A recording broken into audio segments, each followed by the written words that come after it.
Good morning, નમસ્કાર વિદ્યાર્થી મિત્રો. કુઠારી કેરિયર એકેડમીના જીએસના પેપર ડિસ્કશનમાં આપ સૌનું સ્વાગત છે. જો મારો વોઇસ અને વિડીયો બંને ક્લિયર હોય તો એકવાર ફટાફટ ચેટ બોક્સમાં યસ લખીને મોકલી દો જલ્દીથી. ત્યારબાદ આપણે આગળ વધીએ આપણા નેક્સ્ટ ક્વેશ્ચનો તરફ. લાસ્ટ લેક્ચરમાં આપણે 25 MCQ જોયા હતા. Okay thank you. ઓકે, તો શરૂ કરીએ આપણે આજનું આપણું પેપર ડિસ્કશન. પહેલો ક્વેશ્ચન તમને તમારા સ્ક્રીન ઉપર દેખાઈ રહ્યો છે. ગુજરાતના મેળાઓ વિશે નીચેના વિધાનો ધ્યાને લેવાના છે. તમારું પહેલું સ્ટેટમેન્ટ છે ભાદરવી પૂનમનો મેળો અંબાજીમાં ભરાય છે. બીજું સ્ટેટમેન્ટ છે ગોળ ગધેડાનો મેળો ગરબાડામાં ભરાય છે. ત્રીજું સ્ટેટમેન્ટ છે વૌઠાનો મેળો ધોળકામાં ભરાય છે. અને ચોથું સ્ટેટમેન્ટ છે મીરાદાતાનો મેળો ઉનાવામાં ભરાય છે. પાંચમું છે ભાંગોરિયાનો મેળો કવાંટમાં ભરાય છે. ઉપર પૈકી કયા વિધાનો સાચા છે? ફક્ત 1 અને 4, ફક્ત 1, 2, 4 અને 5, ફક્ત 1, 4 અને 5 અને ડી 1, 2, 3, 4, 5 બધા. ચલો જલ્દીથી તમારો આન્સર ચેટ બોક્સમાં લખીને મોકલો. રાઠવા પાયલબેન ડી. ઓકે, બીજા બધા તમારો આન્સર ચેટ બોક્સમાં લખીને મોકલો. વૈદેહી બેન કહે છે એમને સ્ક્રીન વિઝિબલ નથી. દરેકને સ્ક્રીન વિઝિબલ છે, એકવાર યસ કરી નાખો.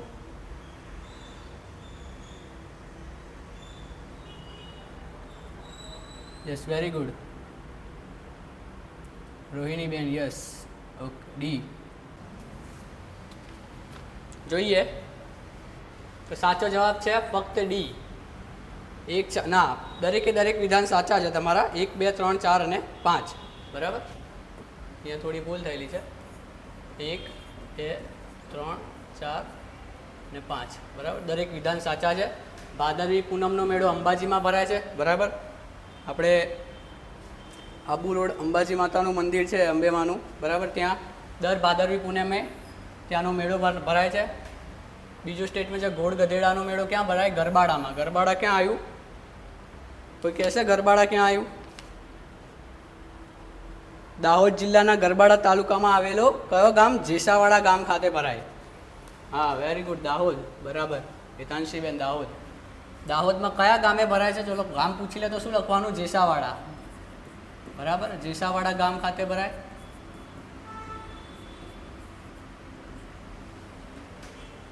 પછી છે વૌઠાનો મેળો. હા, જો આ ગોળ ગધેડાના મેળામાં બીજું એક વસ્તુ યાદ રાખજો કે આ તહેવાર કે આ મેળો ક્યારે ભરાય? તો કે હોળીનો જે તહેવાર હોય બરાબર, હોળીના તહેવારે પછી ફાગણ મહિનામાં ઉજવવામાં આવે બરાબર.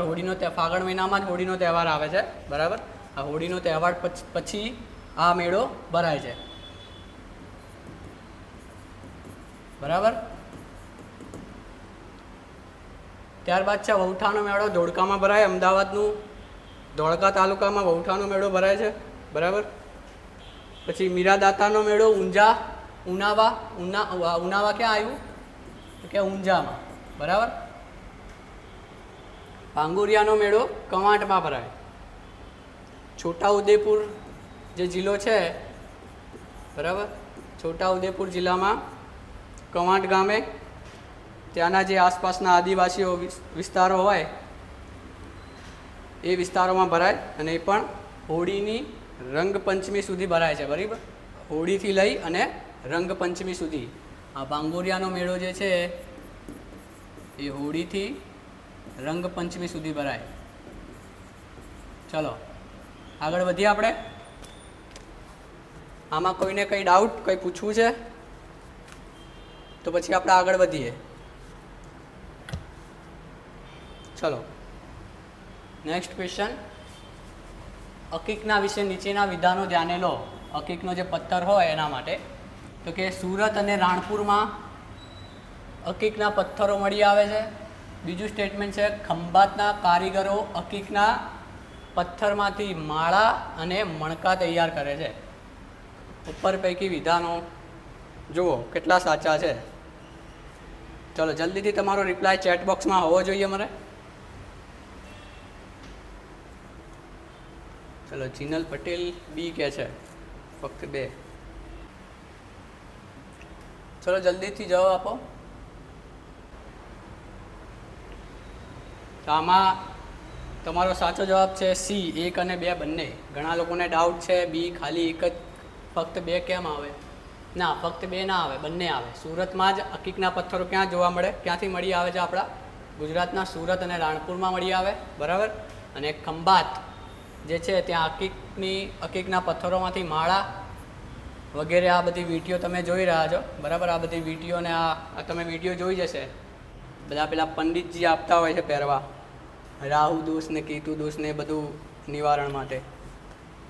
ઓકે, તો એમાં જે આ જે રંગબેરંગી જે કલર પથ્થર હોય છે એ બધા હકીકના પથ્થરો હોય છે.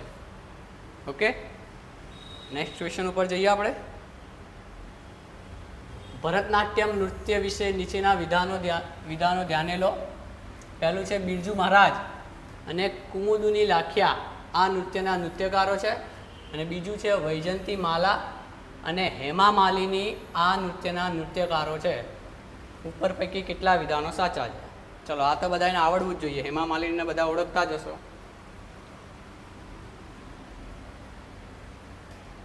ચલો જલ્દીથી રિપ્લાય આપો.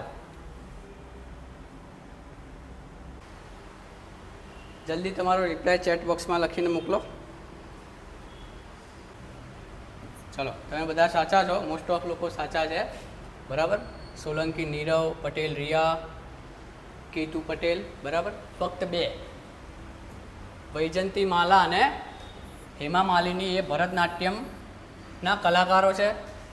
ઓકે, પછી પહેલું વિધાન કેમ ખોટું છે? તો કે બિરજુ મહારાજ અને કુમુદની લાખિયા એ ભરતનાટ્યમના કલાકારો નથી, પરંતુ એ બંને કથકલીના કલાકારો છે, બરાબર. સોરી, કથકલી નહીં, કથક ઓનલી ફોર.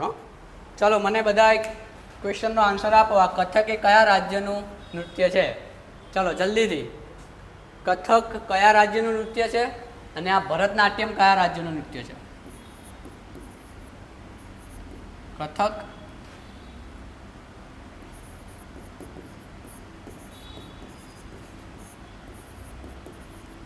અને ભરતનાટ્યમ જલ્દીથી લખીને મોકલો ચેટ બોક્સમાં.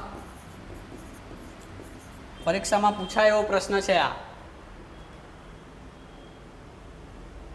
ભરતનાટ્યમ TN, કથક કેરળ.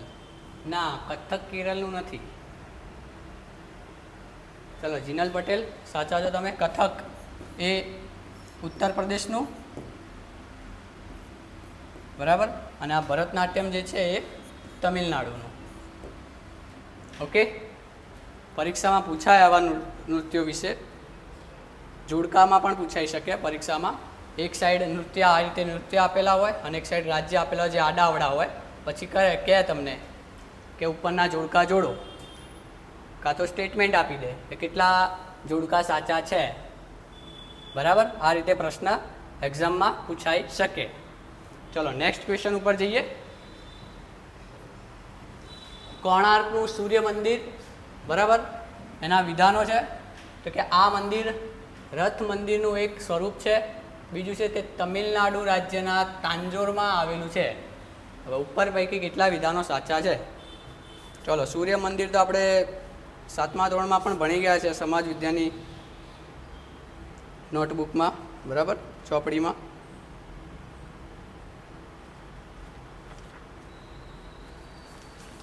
ચલો જલ્દીથી તમારો આન્સર આપો ચેટ બોક્સમાં. જીનલ પટેલ A, બરાબર. પટેલ રિયા A. ચલો ઘણા બધા લોકોએ સાચા જવાબ આપ્યા. એનો સાચો જવાબ છે ફક્ત 1, બરાબર. તો કોણાર્કનું સૂર્ય મંદિર કોણે બનાવ્યું છે? સારું, ચલો પહેલાં તો આપણા ક્વેશ્ચન સોલ્વ કરીએ, પછી એમાંથી જ આપણે ક્વેશ્ચન પૂછીએ તમને. ફક્ત 1 સાચો જવાબ. આ મંદિર રથ આકારે છે. હા છે, બરાબર. તાંજોરમાં તમિલનાડુમાં આવેલું છે. ના, તાંજોરમાં નથી, બરાબર. ક્યાં આવ્યું છે આ કોણાર્ક સન ટેમ્પલ? ક્યાં આવ્યું કોણાર્કનું સૂર્ય મંદિર? ઓડિશામાં. ક્યાં આવ્યું છે? ઓડિશામાં. ઓકે, આવી રહ્યું આ સૂર્ય મંદિરની એની તસવીર તમે જોઈ શકો છો, બરાબર, જેની ઘણી બધી ખાસિયતો છે. ચલો બીજી એક વસ્તુ મને આ પ્રશ્નનો જવાબ આપો કે આના નિર્માતા કોણ હતા, કોણે બનાવડાવ્યું હતું કોણાર્કનું સૂર્ય મંદિર? છે કોઈને ખબર? હિસ્ટ્રીનો ક્વેશ્ચન છે આ, ઇતિહાસનો. ચલો જીનલ પટેલ, વેરી ગુડ. નરસિંહ વર્મન પ્રથમ, બરાબર. આના નિર્માતા કોણ હતા? નરસિંહ વર્મન પ્રથમ. ક્યારે બનાવ્યું હતું તો કે 1250 કોમન એરા, બરાબર, 1250 ઈસવીસન 1250માં. કઈ શૈલીમાં છે આ? તો કે નાગર શૈલીમાં, બરાબર. આ ક્વેશ્ચનમાંથી ઘણા બધા ક્વેશ્ચનો બની શકે છે, બરાબર, એટલે ધ્યાનથી એને જોજો, ધ્યાનથી સમજજો. કોઈ ડાઉટ હોય તો તરત ચેટ બોક્સમાં પૂછી લેજો. શૈલી કઈ છે તો કે નાગર શૈલી, અથવા તો બીજું એને કહેવાય છે કલિંગ શૈલી. ઓકે. હા, હવે એક વસ્તુ બીજી એક ખાસ ઇમ્પોર્ટન્ટ પોઈન્ટ કે 1984માં આને વર્લ્ડ હેરિટેજનો દરજ્જો મળ્યો, બરાબર. વર્લ્ડ હેરિટેજ સાઇટ તરીકે જાહેર કરવામાં આવી 1984માં. ખાસ યાદ રાખજો. આનું ઉપનામ શું છે? બીજા કયા નામથી આને ઓળખવામાં આવે તો કે કાળા પેંગોડા અથવા પેગોડા, બરાબર. બીજા કયા નામથી ઓળખવામાં આવે? કાળા પેંગોડા. ચલો આનું સ્ટ્રક્ચર જોઈએ આપણે. નવી સ્લાઇડ લેવી પડશે.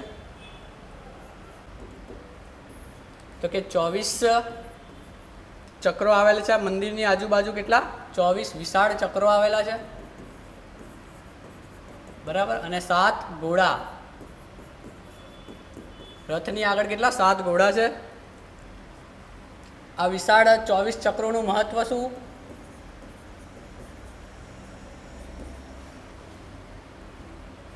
બાર મહિના અને 2 પક્ષો. વર્ષમાં 12 મહિના હોય, 2 પક્ષો કયા? ચલો મને એમ કહો તો. દર મહિને 2 પક્ષ હોય છે, શુક્લ પક્ષ અને કૃષ્ણ પક્ષ, બરાબર. શુક્લ પક્ષ અને કૃષ્ણ પક્ષ. આનું આ મહત્વ છે 24 વિશાળ ચક્રોનું. અને સમયનું પ્રતિબિંબ છે આ 24 વિશાળ ચક્રો, 24 કલાક. પછી આની મંદિરો અને દિવાલો, જો આ દિવાલો તમે જોઈ શકો છો. આ 7 વિશાળ ચક્રો દેખાય છે.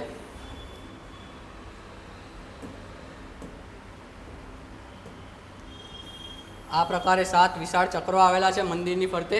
અને એની દિવાલ ઉપર આવી રીતે દેવી દેવતાઓની મૂર્તિઓ આવેલી છે.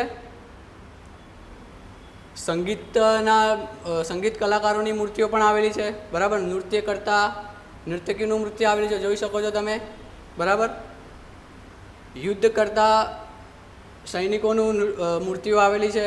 અને દૈનિક જીવનની, બરાબર, દૈનિક જીવનમાં જે આપણી ઘટનાઓ ઘટતી હોય છે એ પ્રકારે આની દિવાલ ઉપર કોતરણી કામ છે. અને બીજું એક કામ શિલ્પ, બરાબર. આ પ્રશ્ન પૂછાઈ શકે, મોસ્ટ આઈએમપી છે. કોણાર્કના સૂર્ય મંદિર ઉપર એ વખતના જમાનામાં પણ સેક્સ એજ્યુકેશન આપવામાં આવતું હતું, બરાબર. જેનું જીવતું જાગતું ઉદાહરણ આપણે કોણાર્કના સૂર્ય મંદિરની દિવાલો ઉપર જોઈ શકીએ છીએ. ઓકે. ચલો હવે આવી જ રીતે આપણા ગુજરાતમાં પણ એક સૂર્ય મંદિર આવેલું છે. કયું છે? મોઢેરાનું સૂર્ય મંદિર, બરાબર. આની જોડે જ આપણે આપણા ગુજરાતનું સૂર્ય મંદિર પણ ભણી લઈએ. એમાંથી પણ પ્રશ્નો ઘણા બધા બનતા હોય છે એક્ઝામમાં. મોઢેરાનું સૂર્ય મંદિર, એની સ્થાપત્ય શૈલી છે કઈ છે તો કે મારું ગુર્જર અને અથવા સોલંકી સ્થાપત્ય શૈલીમાં છે. કેમ? ચલો આના મોઢેરાનું સૂર્ય મંદિર કોણે બનાવડાવ્યું હતું? ચલો જલ્દીથી તમારો આન્સર આપો ચેટ બોક્સમાં. તમને હિન્ટ તો મળી ગઈ હશે અહીંયાથી. સોલંકી સ્થાપત્ય શૈલીમાં છે. Okay, very good. ભીમદેવ પ્રથમ, ભીમદેવ પહેલા, બરાબર. સોલંકી વંશના શાસક ભીમદેવ પ્રથમ.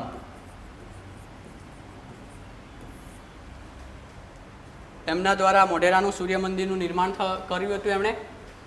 મંદિરની રચના એવી છે કે સૂર્યના કિરણો સીધા ગર્ભગૃહમાં પ્રવેશે છે. સૂર્ય જેવો ઉગે એવી જ એની પ્રથમ કિરણો મંદિરના ગર્ભગૃહમાં પડે છે. મંદિરના મુખ્ય ભાગોમાં સૂર્યકુંડ છે, વિશાળ સ્ટેપવેલ એટલે કે જળાશય છે, બરાબર. આમ અહીંયા મંદિર હશે અને એની બહાર ચોરસ આકારે આમ વિશાળ એક કુંડ આવેલું છે જેને સૂર્યકુંડ તરીકે ઓળખવામાં આવે, બરાબર. અહીંયા ગેટ છે, એન્ટ્રી ગેટ. અહીંયાથી આપણે અંદર થઈએ એટલે લોકોને એવું કહેવામાં આવે છે કે અહીંયા સૂર્યકુંડમાં બધા નહાતા પહેલાં, બરાબર, અને નહીં ધોઈ અને પછી અહીંયા મંદિરમાં દર્શન કરવા જતા હતા. સભા મંડપ છે, સભા અને ધાર્મિક કાર્યક્રમો માટે છે. એક ગુઢ મંડપ છે જે મુખ્ય મંદિર અને ગર્ભગૃહ તરીકે ઓળખાય છે. અને આ ત્રણેય ભાગો એક જ અક્ષ પર ગોઠવાયેલા છે. સૂર્યકુંડનું શું મહત્વ મેં તમને હમણાં કીધું, બરાબર. અને બીજું એક વસ્તુ કે સૂર્યકુંડની ફરતે 108 નાના દેવસ્થાનો એટલે કે નાના નાના દેવી દેવતાઓના મંદિરો છે. આ જે સૂર્યકુંડ જે છે એની આજુબાજુ દિવાલો ઉપર 108 દેવી દેવતાઓની મંદિરો આવેલા છે. પ્રાચીન સમયમાં યાત્રાળુઓ અહીંયા સ્નાન કરી પછી મંદિરમાં પ્રવેશ કરતા હતા. એનું ખગોળીય મહત્ત્વ પણ છે. મંદિરનું નિર્માણ સૂર્યની ગતિ અને ખગોળીય ગણતરીઓને ધ્યાનમાં રાખીને કરવામાં આવી છે. અને એક મોસ્ટ આઈએમપી યાદ રાખજો, યુનેસ્કો સંબંધિત UNESCO world heritage site tentative લિસ્ટમાં સામેલ કરવામાં આવ્યું હતું અને, બરાબર. નેક્સ્ટ ક્વેશ્ચન ઉપર જઈએ આપણે. આમાં કોઈને કંઈ ક્વેશ્ચન?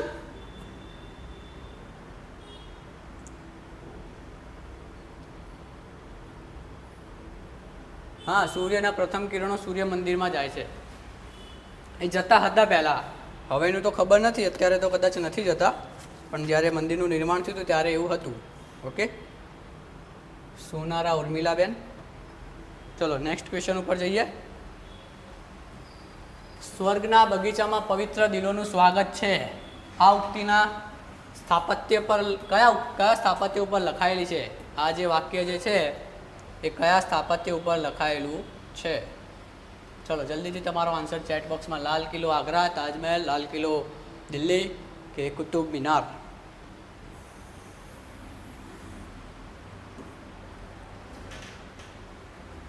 જલ્દીથી આન્સર આપો.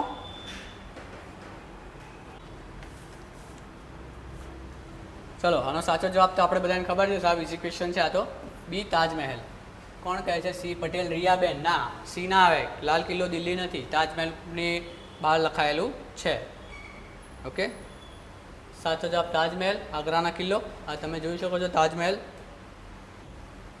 લાલ, ચલો આ ચારે ચાર વિશે આપણે થોડું ઘણું જાણી લઈએ. લાલ કિલ્લો, પહેલાં તો તાજમહેલ આપણો જે આન્સર છે તાજમહેલ કોણે બનાવડાયું અને કોની યાદમાં બનાવડાયું?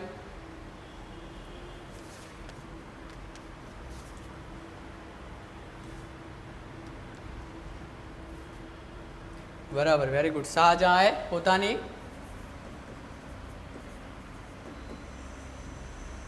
જે મુમતાજ, બરાબર, એમના જે પત્ની હતા મુમતાજ, એમની યાદમાં બનાવડાવ્યું હતું તાજમહેલ. ઓકે, 7 અજાયબીમાંનું એક છે, બરાબર. વિશ્વની 7 અજાયબીમાંનું એક છે તાજમહેલ. ક્યાં આવેલું છે? તો કે આગ્રામાં યમુના નદીના કિનારે. આગ્રા યમુના નદીના કિનારે.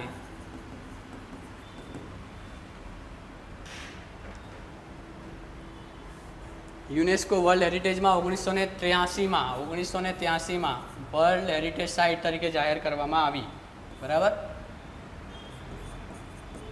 યુનેસ્કો 1983માં વર્લ્ડ હેરિટેજ સાઇટ તરીકે જાહેર કરવામાં આવી અને 2007માં વિશ્વની 7મી અજાયબીમાં સામેલ કરવામાં આવી. વિશ્વની 7મી અજાયબી, બરાબર. બીજું છે આગ્રાનો લાલ કિલ્લો. ક્યાં આવ્યો છે? તો કે આગ્રામાં જ આવ્યો છે. એ પણ ક્યાં આવે છે? યમુના નદીના કિનારે. આગ્રાનો લાલ કિલ્લો યમુના નદીના કિનારે, બરાબર, આગ્રામાં, ઉત્તર પ્રદેશ. આગ્રાનો લાલ કિલ્લો આગ્રામાં યમુના નદીના કિનારે. લાલ કિલ્લો જોયો, લાલ કિલ્લો એક નથી, દિલ્હીમાં જ નથી આવ્યો ફક્ત, આગ્રામાં પણ છે લાલ કિલ્લો. કેમ? તો કે આની જે દિવાલો જે છે બરાબર એ લાલ રેતીના પથ્થરોમાંથી બનાવવામાં આવેલી છે. લાલ રેતીના પથ્થરોથી બનાવવામાં આવેલી છે. સ્પેશિયલ રાજસ્થાનથી મંગાવવામાં આવી હતી આ પથ્થરો. બરાબર. હા, અને આનું લાલ કિલ્લો આગ્રા અને તાજમહેલનું અંતર કેટલું ખબર છે? 1.6 કિલોમીટર. બરાબર. આ બંને જોડે જોડે જ આવેલા છે. એટલે જો કોઈક દિવસ આગ્રા ફરવા જવાનું થાય તો આ બે વસ્તુ જોતા આવજો. આગ્રાના લાલ કિલ્લામાં બીજું શું છે ખાસ? તો કે દીવાને આમ. આપણે અત્યાર સુધી લાલ કિલ્લા વિશે સાંભળ્યું હતું કે અહીંયા જ હોય છે બધું. ના, પણ આગ્રાના કિલ્લામાં પણ હોય છે દીવાને આમ અને દીવાને ખાસ.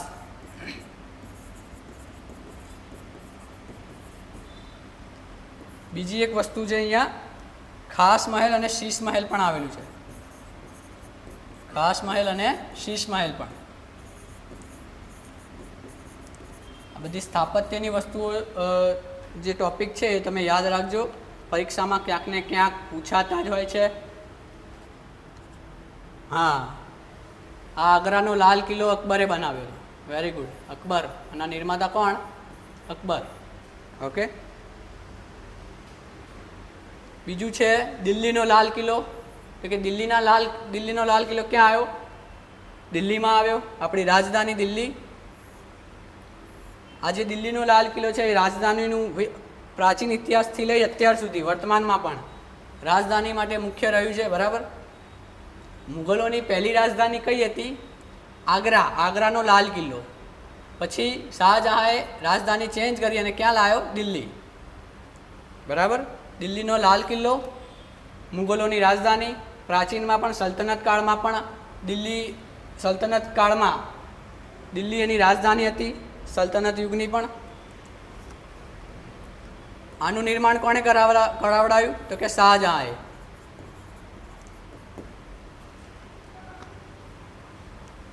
અને આ કિલ્લાનું મૂળ નામ યાદ રાખજો. કિલ્લાનું મૂળ નામ શું?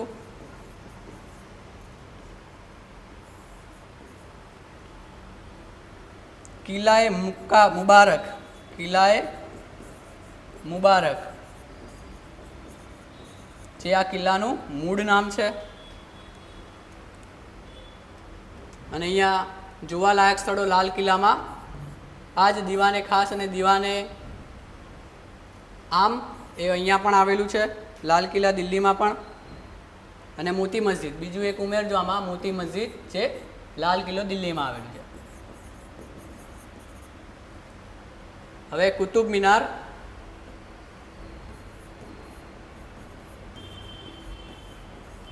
કુતુબ મિનાર વિશે થોડું જાણી લઈએ આપણે. આની ઊંચાઈ કેટલી છે? ચલો પહેલા તો કુતુબ મિનાર કોણે બનાવડાવ્યું હતું? કામ શરૂઆત કોણે કરાવડાવ્યું હતું કુતુબ મિનારનું? જલ્દીથી રિપ્લાય આપો.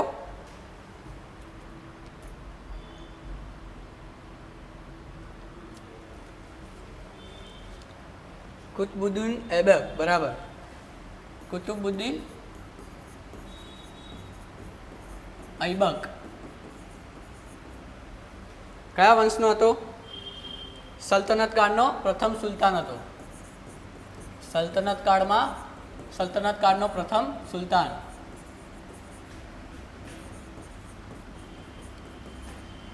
કુતુબુદ્દીન ઐબક. એણે બાંધકામ કુતુબ મિનારનું બાંધકામ કુતુબુદ્દીન ઐબકે શરૂ કરાવડાવ્યું હતું. પણ અકાળે એમનું મૃત્યુ થયું. ત્યારબાદ એનું બાંધકામ એના જમાઈ અને એનો ઉત્તરાધિકારી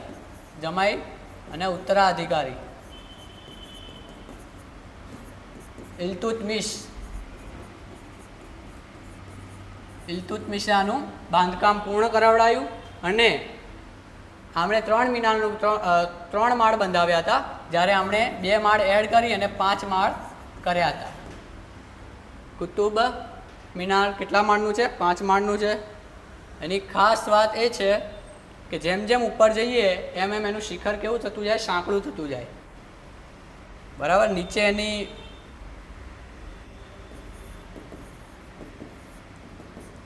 ઊંચાઈ 72.5 મીટરની છે. બરાબર 5 માળ છે, એના ફૂટમાં બતાવવું હોય ફૂટમાં પૂછી લે તો 237.8 ફૂટનું. ઓકે, એનો વ્યાસ કેટલો છે?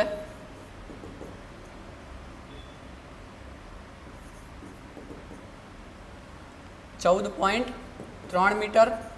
હવે જેમ જેમ ઉપર જઈએ, ઉપર જતાં એનો વ્યાસ કેટલો થાય? ઓછો થતો જાય, અને ઉપર જતાં શિખર ઉપર જતાં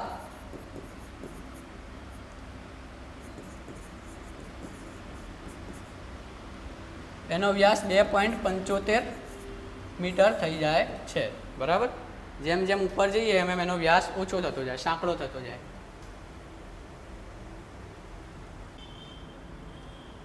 આ કુતુબ મિનાર પણ દિલ્હીમાં જ આવેલું છે.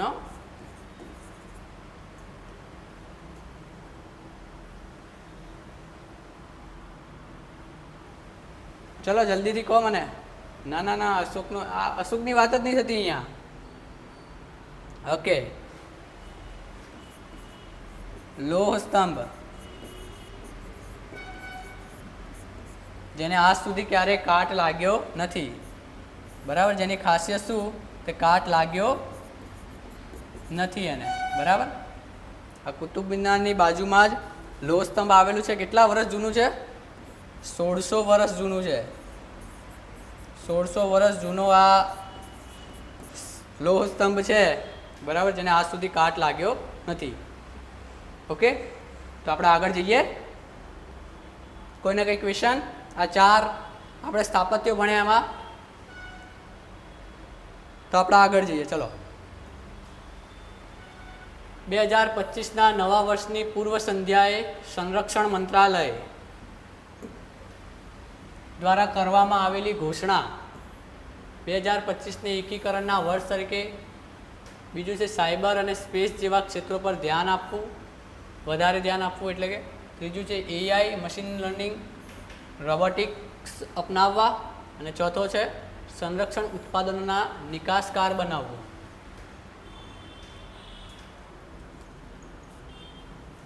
સોનારા ઉર્મિલાબેન કહે છે આજે જ ખબર પડી સર.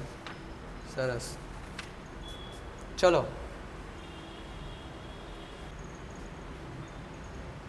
જલ્દીથી તમારો આન્સર આપો ચેટ બોક્સમાં. ચલો જોઈ લઈએ. આનો સાચો જવાબ છે ફક્ત 2, 3 અને 4. 2025ને એકીકરણ વર્ષ તરીકે જાહેર કરવું એવું કીધું નહોતું. બરાબર. બીજું છે સાયબર અને સ્પેસ ક્ષેત્રમાં ધ્યાન કેન્દ્રિત કરવું. ત્રીજું વિધાન છે એઆઈ, મશીન લર્નિંગ અને રોબોટિક્સને અપનાવવું. અને ભારતને સંરક્ષણ ઉત્પાદનોના નિકાસ તરીકે વિકસાવવું. ઓકે, આનું મહત્ત્વ શું હતું? મુખ્ય ઉદ્દેશ્ય શું હતા આના? આ ઘોષણા પાછળના મુખ્ય ઉદ્દેશ્યો શું હતા? તો કે એઆઈને સેનામાં સામેલ કરવી,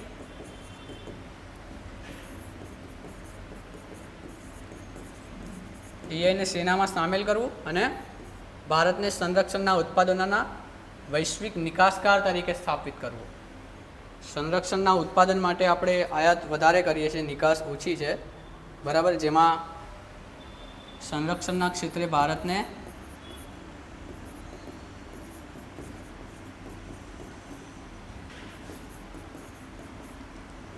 નિકાસકાર બને. આપણે મોસ્ટ ઓફ સંરક્ષણના સાધનો રશિયા, ફ્રાન્સ જેવા દેશોમાંથી ખરીદવા પડે છે. ઓકે, તેના મુખ્ય ઉદ્દેશ્યો આ હતા. નેક્સ્ટ ક્વેશ્ચન ઉપર જઈએ. નીચે પૈકી કયા રાજ્યોમાં 2 પ્રખ્યાત સ્થળોને જોડતો અત્યાધુનિક ટેકનોલોજીનો ઉપયોગ કરીને બનાવવામાં આવેલો ભારતના પ્રથમ કાચના સમુદ્રી પુલનું તાજેતરમાં ઉદ્ઘાટન કરવામાં આવ્યું? તાજેતરમાં એટલે 2025માં. લાસ્ટ યરનું જ ક્વેશ્ચન છે. બરાબર, કરંટ અફેર્સમાં આ પ્રકારના ક્વેશ્ચન પૂછાઈ શકે.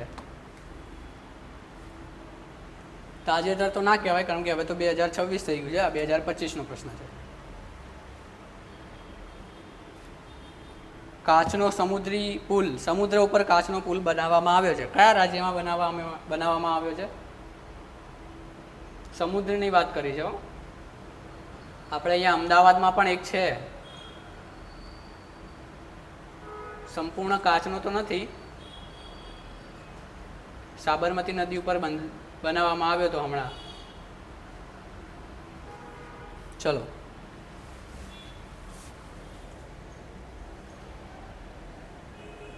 ડી, નીરવભાઈ ડી કહે છે, દિવ્યાબેન કર્ણાટક કહે છે ડી. ઓકે, તમિલનાડુમાં બનાવવામાં આવ્યું, કર્ણાટક નથી. બરાબર, આ તમે ચિત્ર જોઈ શકો છો. તમિલનાડુમાં અત્યાધુનિક ટેકનોલોજીથી બનેલો સમુદ્રી કાચનો પુલનું ઉદ્ઘાટન કર્યું હતું. ભારતનો પ્રથમ, બરાબર, ભારતનો પ્રથમ કાચનો પુલ છે જે સમુદ્ર ઉપર બનાવવામાં આવ્યું છે. કયા સ્થાને છે? કન્યાકુમારી, તમિલનાડુમાં. આનું સ્થાન યાદ રાખજો, કદાચ પૂછાઈ શકે. કન્યાકુમારી, ક્યાં આવ્યું કન્યાકુમારી? તો કે તમિલનાડુ. તમિલનાડુના કન્યાકુમારીમાં. આ પુલ કોને કોને જોડે છે?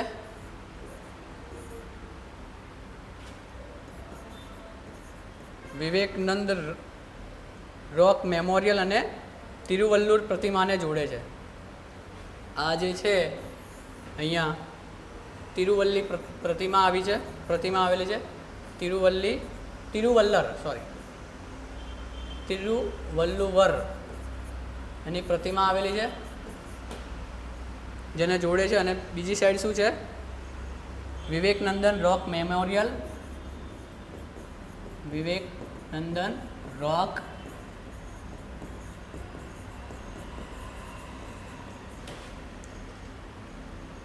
મેમોરિયલ અને આ તિરુવલ્લુર પ્રતિમાને જોડતો આ કાચનો પુલ છે જે સમુદ્ર ઉપર બનાવવામાં આવેલો છે. ચલો નેક્સ્ટ ક્વેશ્ચન ઉપર જઈએ આપણે. નીચેના પૈકી કયા ક્રિકેટરને ટેસ્ટ ક્રિકેટમાં ભારતીય દ્વારા સૌથી ઝડપી 200 વિકેટ લેવાનો રેકોર્ડ તોડ્યો? ચલો, ક્રિકેટરો જે હોય એ આન્સર આપે આનો ફટાફટ. જે ક્રિકેટ રશિયાઓ હોય મારા જેમ. ચલો, આનો સાચો જવાબ કહી દઉં, જસપ્રીત બુમરાહ. બરાબર, સ્ટેટિક ડેટા છે, યાદ રાખવાનું છે. સૌથી ઝડપી ટેસ્ટ ક્રિકેટમાં 200 વિકેટ લેવાનો રેકોર્ડ કોના નામે છે? જસપ્રીત બુમરાહ. ક્યાંના છે? ગુજરાતના જ છે, વડોદરાના. બરાબર. બીજો એક ક્વેશ્ચન આવો બની શકે આમાં, કદાચ પૂછવું હોય તો અત્યારે કરંટ રિગાર્ડિંગ છે. બરાબર, સૌથી ઝડપી 50 રન ઇન્ટરનેશનલ ક્રિકેટમાં કોના છે? સૌથી ઝડપી કોણે બનાવ્યા છે અત્યાર સુધી 50 રન? ચલો જલ્દીથી જવાબ આપો. અરે વેરી ગુડ. સોલંકી નીરવ, હિતાંશીબેન, વૈભવ સૂર્યવંશી. સૌથી ઓછી ઉંમરમાં પાછું વૈભવ સૂર્યવંશી કે જેમણે 13 બોલમાં 50 રન બનાવ્યા છે. અરે 11 બોલમાં. આની પહેલાં કોનો રેકોર્ડ હતો? આ યુવરાજ સિંહનો 12 બોલમાં 50 રન. ઇંગ્લેન્ડ સામે 6 બોલમાં 6 સિક્સર મારી હતી. ચલો નેક્સ્ટ ક્વેશ્ચન ઉપર જઈએ. ભાષાના અવરોધોને દૂર કરવા માટે તાજેતરમાં ખાલી જગ્યાને સ્વર, speech and return analysis research platform નામની એક નવી નાગરિક કેન્દ્રીય પહેલ શરૂ કરી છે, જેના હેતુ નાગરિકો માટે જીવનની સરળતા સુધારવાનો છે.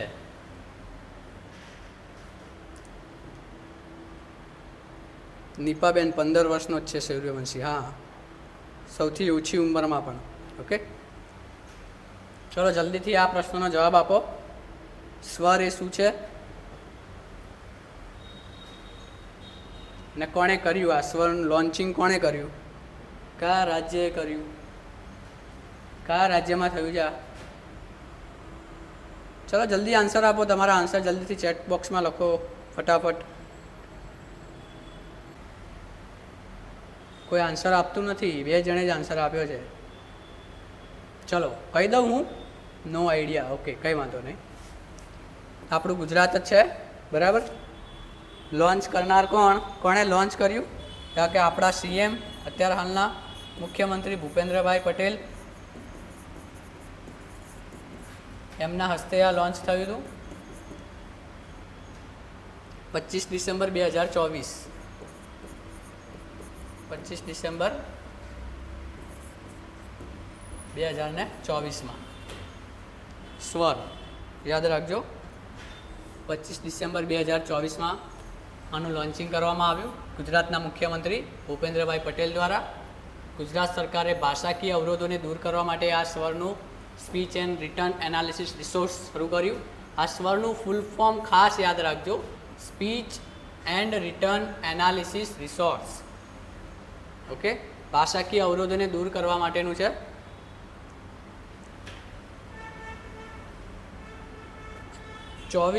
પચીસ ડિસેમ્બર 2024 બીજા કયા દિવસ તરીકે ઓળખાય છે? લખી દઉં છું, સુશાસન દિવસ. ઓકે, અને સુશાસન દિવસ તરીકે પણ ઓળખવામાં આવે છે, સુશાસન દિવસ.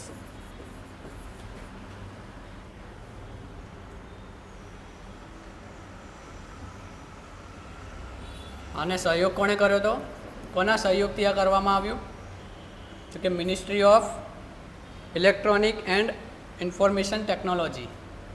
બરાબર, આપણા ઇલેક્ટ્રોનિક અને ઇન્ફોર્મેશન ટેકનોલોજીના મંત્રાલય દ્વારા આનું સહયોગ દ્વારા કરવામાં આવ્યું, સ્વરને લોન્ચિંગ કરવામાં આવ્યું.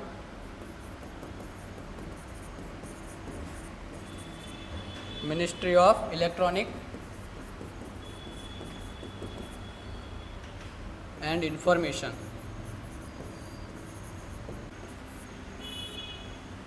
ટેકનોલોજી, એની ટીમ છે એક. આ જ ministry of electronic and information ટેકનોલોજીની ટીમ ભાષિણી, આ તો નામ સાંભળ્યું છે ને બધાએ, ટીમ ભાષિણી.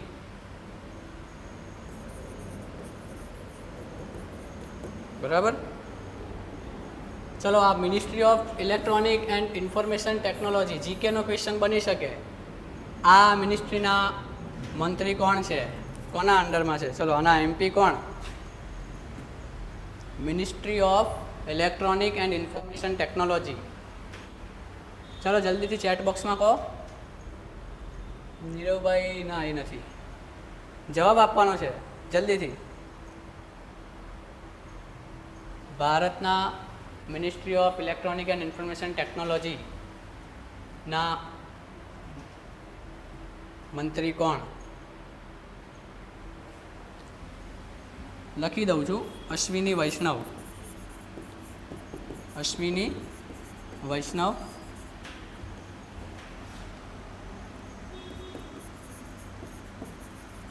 આમની જોડે બીજું એક મંત્રાલય પણ છે. કયું છે? રેલવે મંત્રાલય પણ કોની જોડે છે? અશ્વિની વૈષ્ણવ જોડે. ઓકે, યાદ રહેશે આટલું. અને આ સ્વરનો મુખ્ય હેતુ શું હતો? તો કે ભાષાકીય અવરોધોને દૂર કરીને નાગરિકોની ફરિયાદો અને અરજીઓને સરળતાથી સ્વીકારવી. આનો મુખ્ય ઉદ્દેશ્ય શું છે? કે જે નાગરિકો છે, બરાબર, એમની અરજીઓને સરળતાથી સ્વીકારવી. જે ભાષાકીય અવરોધો આવે, બરાબર, એને સરળ કરે છે.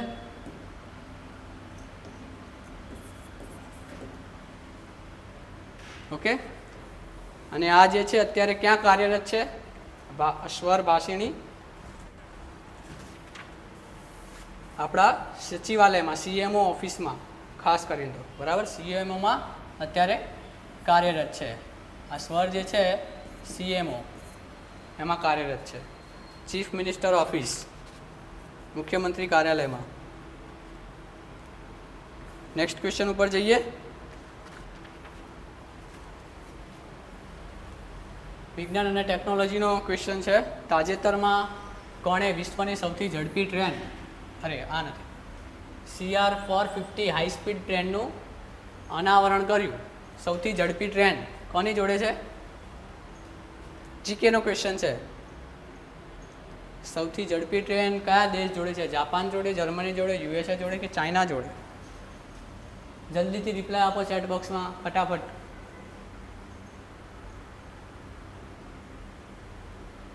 ચલો ચાઇના જોડે, બરાબર. સ્ટેટિક ડેટા છે, યાદ રાખવાનું છે.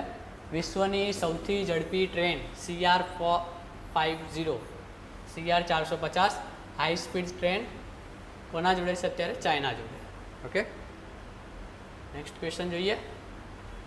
સ્પેડેક્સ વિજ્ઞાન અને ટેકનોલોજીનો question. SpaDeX space docking programme mission વિશે નીચેના વિધાનો ધ્યાને લો. તમારો પહેલો સ્ટેટમેન્ટ છે નાસા દ્વારા લોન્ચ કરવામાં આવ્યું.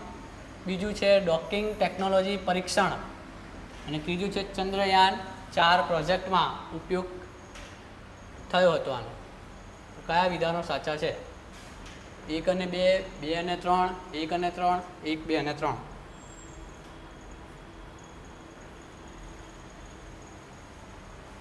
જલ્દી રિપ્લાય આપો. તમારો આન્સર જલ્દીથી ચેટ બોક્સમાં લખીને મોકલો. SpaDeX space docking experiment.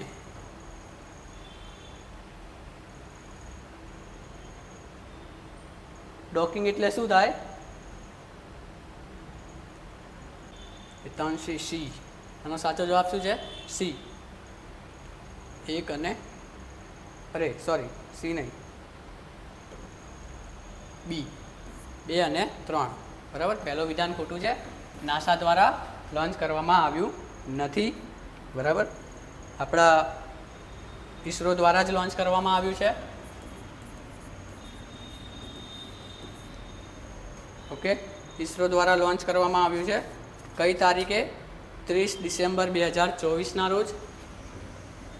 30 December 2024માં. કોના દ્વારા લોન્ચ કરવામાં આવ્યું છે? તો કે PSLV C60 આના દ્વારા આને લોન્ચ કરવામાં આવ્યું છે. સ્પેડેક્સને કોના દ્વારા લોન્ચ કરવામાં આવ્યું છે? PSLV C60. લોન્ચિંગ સ્થળ કયું છે? Satish Dhawan space centre. સતીશ ધવન. ક્યાં આવ્યું આ સતીશ ધવન સ્પેસ સેન્ટર?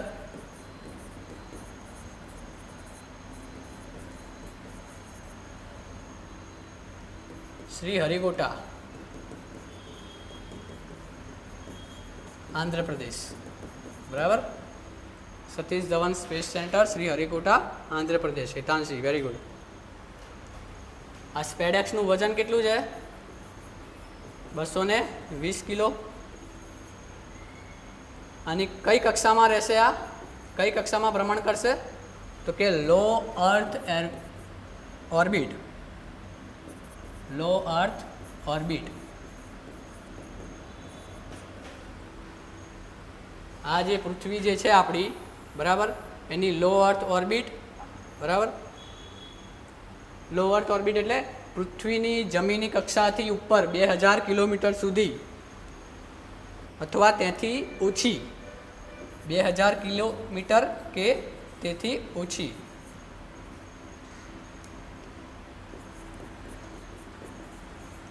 ઓછી કક્ષામાં ભ્રમણ કરશે. અને એનું કામ શું છે? ખાસ યાદ રાખજો, ડોકિંગ ટેકનોલોજીનું પરીક્ષણ. ડોકિંગ એટલે શું? તો કે 2 સ્પેસ ક્રાફ્ટ છે, બરાબર, એને અંતરિક્ષમાં ગતિ કરતા 2 અલગ અલગ ઉપગ્રહોને એકબીજાથી જોડવા. જે સ્પેસમાં 2 ઉપગ્રહો છે એ ગતિ કરતા હોય,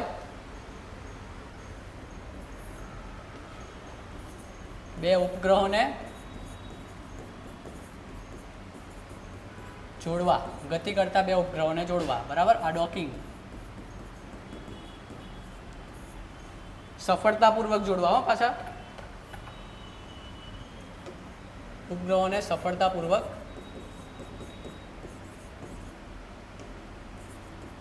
જોડવા. જ્યારે અનડોકિંગ બી કરવું.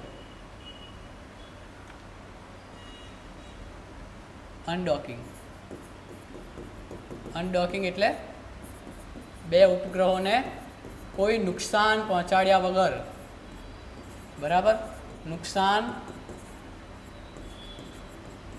પહોંચાડ્યા વગર એકબીજાથી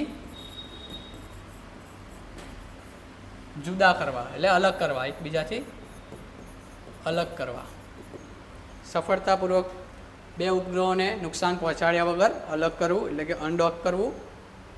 અને એક બીજો શબ્દ છે રેન્ડવૂઝ, અંતરિક્ષમાં અત્યંત ઝડપથી ગતિ કરી રહેલા બે અલગ ઉપગ્રહોને એકબીજાથી અત્યંત નજીક લાવવું. બરાબર. આની ત્રીજી એક પ્રક્રિયા, આ પહેલી પ્રક્રિયા થઈ, આ બીજી છે અને આ ત્રીજી છે. પહેલી પ્રક્રિયામાં શું છે? રેન્ડવૂઝ. કે આમાં શું કરવાનું હોય તો જે બે ઉપગ્રહો છે અંતરિક્ષમાં, બે ઉપગ્રહોને અત્યંત ઝડપથી ગતિ કરેલા બે ઉપગ્રહોને એકબીજાની નજીક લાવવા, નજીક લાવવા. બરાબર. આ શું કામ કરશે?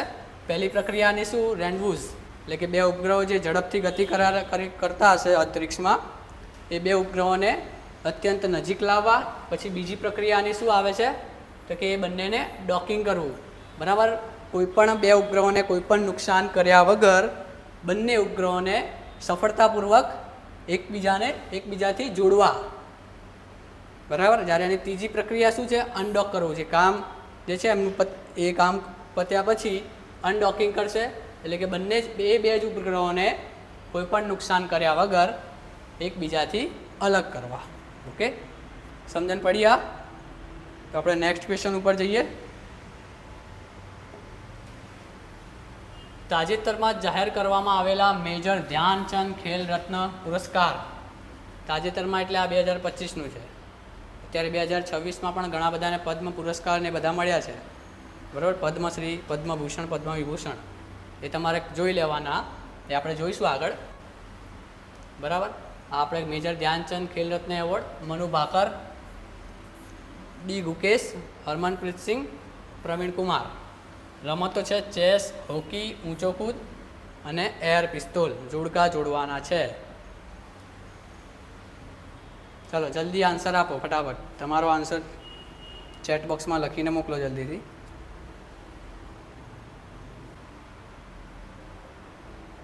ચલો જલ્દી તમારો આન્સર ચેટ બોક્સમાં લખીને મોકલો ફટાફટ.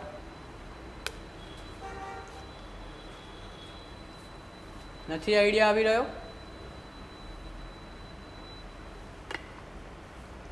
કંઈ નહીં, આપણે સોલ્વ કરી દઈએ આને.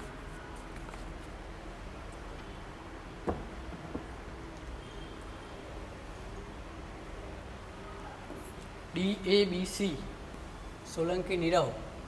યસ, સાચા છો તમે. DABC. મનુ ભાકર શેમાં છે? Air pistol. D Gukesh chess. આ બે સોલ્વ કરો એટલે બીજા બે ઓટોમેટિક સોલ્વ થઈ જાય. આ તો બે આપણને ખબર હોવી જ જોઈએ. મનુ ભાકરે ગોલ્ડ જીત્યો એર પિસ્તોલમાં, ડી ગુકેશે ચેસમાં, હરમનપ્રીત સિંહ હોકી અને પ્રવીણ કુમાર ઊંચો કૂદ. એના સિવાય અત્યારે હાલમાં જ તમારે કરંટ રિલેટેડ છે, મોસ્ટ IMP કહી શકાય એને. બરાબર.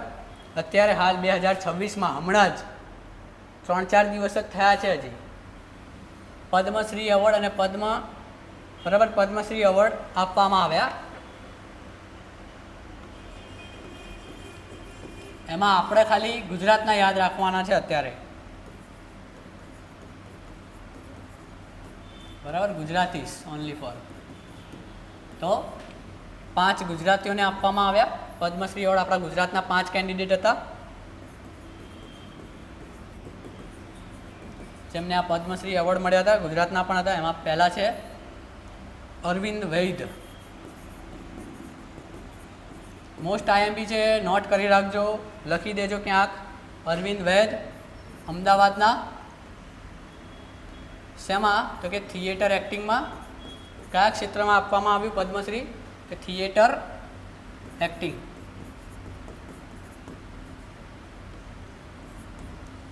ક્યાંક નોટ કરી રાખજો.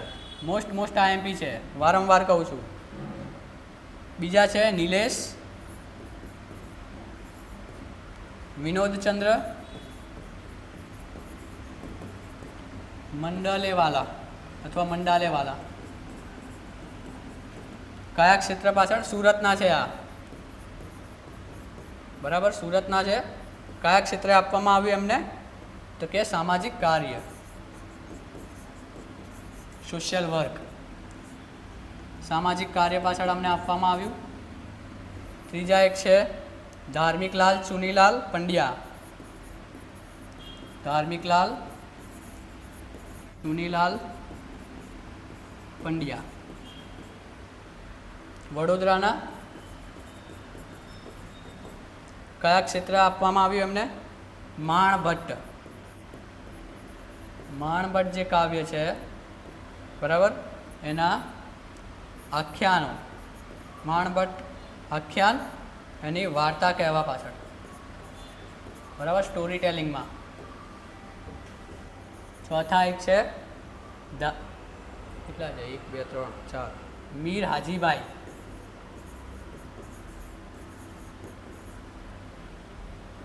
કાસમભાઈ, મીર હાજીભાઈ કાસમભાઈ કયા ક્ષેત્રે? લોકગીત અને ઢોલક પાછળ, ઢોલક માસ્ટર છે બહુ પ્રખ્યાત મીર હાજીભાઈ કાસમભાઈ. અને એક બીજા પાંચમા અહીંયા લખું છું, પાંચમા છે રતિલાલ બોરીસાગર, રતિલાલ બોરીસાગર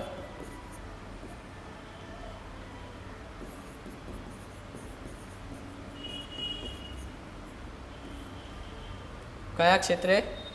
તો કે ગુજરાતી સાહિત્ય અને શિક્ષણ ક્ષેત્રે, ગુજરાતી સાહિત્ય અને શિક્ષણ. ઓકે ચલો નેક્સ્ટ ક્વેશ્ચન ઉપર જઈએ. હા, ગુજરાતી સાહિત્ય અને શિક્ષણ, રતિલાલ બોરીસાગરને. ચલો નેક્સ્ટ ક્વેશ્ચન છે તાજેતરમાં INS સર્વેક્ષકે દરિયાઈ માળખાકીય સુવિધાઓ અને તટવર્તીય આયોજનને વધારવા માટે ખાલી જગ્યા સાથે સંયુક્ત હાઇડ્રોગ્રાફિક સર્વે. આ તાજેતર આવે એટલે સમજી લેવાનું 2025ની વાત છે. ચલો જલ્દીથી આ ક્વેશ્ચનનો રિપ્લાય આપો, આન્સર આપો જલ્દીથી ચેટ બોક્સમાં. ચલો જલ્દી તમારું રિપ્લાય આપો.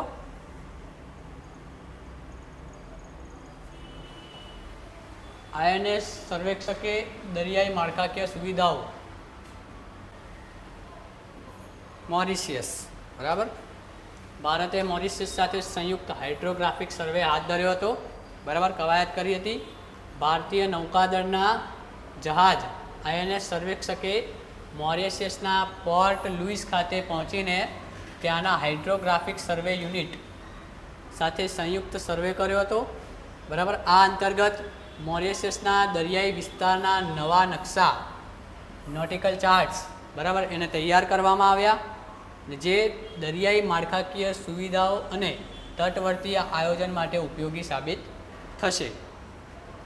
આ જે કવાયત કરી એનો શું ફાયદો થશે? તો કે જે તટવર્તીય એટલે કે દરિયા કિનારાના જે વિસ્તારો છે એની માળખાકીય સુવિધાઓ અને આયોજનમાં ઉપયોગી થશે. અને બીજું દરિયાઈ વિસ્તારના નવા નકશા તૈયાર કરવામાં એ મદદરૂપ થશે. આ હાઇડ્રોગ્રાફિક સર્વે બરાબર એનાથી જે દરિયાઈ વિસ્તારો છે એના નકશા તૈયાર કરવામાં સરળતા રહેશે. ઓકે હા, એક ક્વેશ્ચન એ છે કે ચલો ભારત જોડે કેટલા એરક્રાફ્ટ કેરિયર છે? એરક્રાફ્ટ કેરિયર એટલે જે લડાકુ જહાજ છે એને કેરી કરવાની ક્ષમતા ધરાવતા કેટલા જહાજો છે ભારત જોડે? કેટલા છે તો કયા કયા?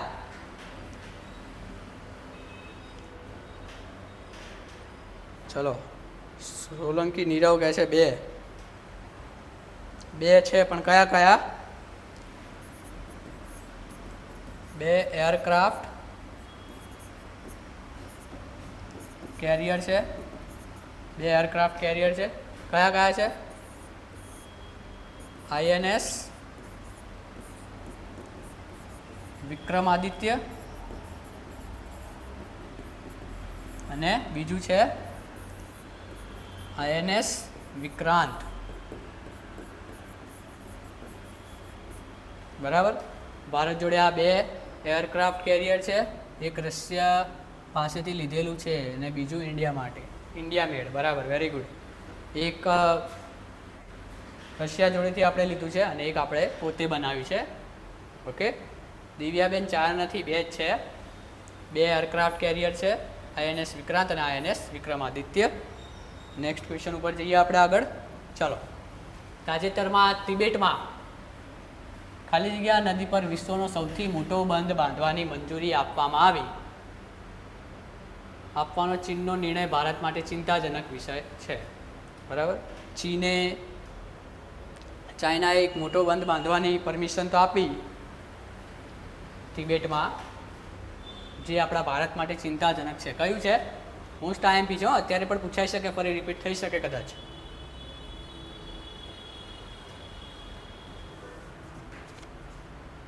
ચલો જલ્દી રિપ્લાય આપો ચેટ બોક્સમાં.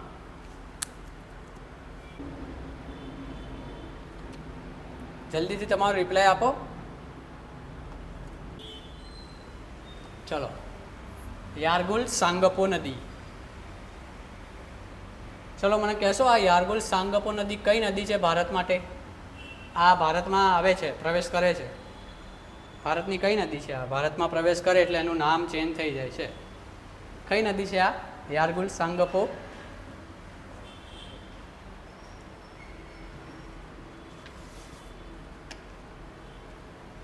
જલ્દીથી રિપ્લાય આપો. Yes, very good Sonara ઉર્મિલાબેન. Brahmaputra river. Okay, યારગુલ સાંગપો river, બરાબર.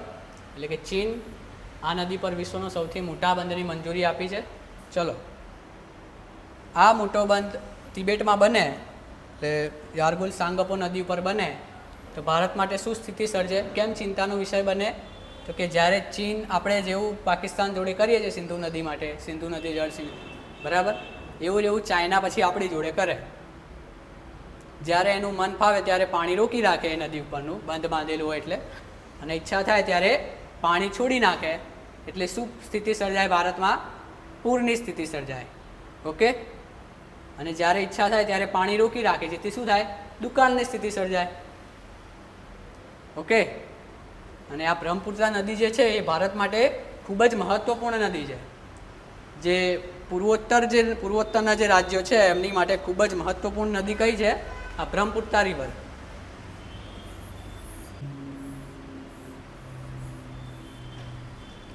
આ જે બ્રહ્મપુત્રા નદી જે છે આ તિબેટના રિજનમાંથી ઉદ્ભવે અને આ અરુણાચલ પ્રદેશમાં પ્રવેશ કરે, એટલે એને અહીંયા એનું નામ શું છે? સાંગપો. અને ભારતમાં પ્રવેશ કરે એટલે શું થઈ જાય? બ્રહ્મપુત્રા. બરાબર. આ જે બ્રહ્મપુત્રા જ્યારે બાંગ્લાદેશમાં પ્રવેશ કરે ત્યારે કયા નામથી ઓળખાય? જમુના. અને અહીંયા જ બીજી એક નદી આપણી આવતી હોય છે, અહીંયાથી જ આપણી એક બીજી નદી આવતી હોય છે, ગંગા. બરાબર, જે અહીંયા બાંગ્લાદેશમાં પ્રવેશે એટલે કયા નામથી ઓળખાય? પદ્મા. અને આ જ્યાં આ બંનેનું મિલન થાય, ત્યારબાદ બાંગ્લાદેશમાં બંનેનું મિલન થાય એટલે કયા નામથી ઓળખાય છે આ? ચલો આનો જવાબ તમે આપશો મને. કયા નામથી ઓળખાય? જ્યાં ગંગા એટલે કે પદ્મા અને જમુનાનું જ્યાં મિલન થાય એ કયા નામથી ઓળખાશે બાંગ્લાદેશમાં? તો કે મેઘના. ઓકે, હવે આ જે ચાઇના જે છે અહીંયા બંધ બાંધે, અને પાછું બંધ પણ ક્યાં બાંધે છે?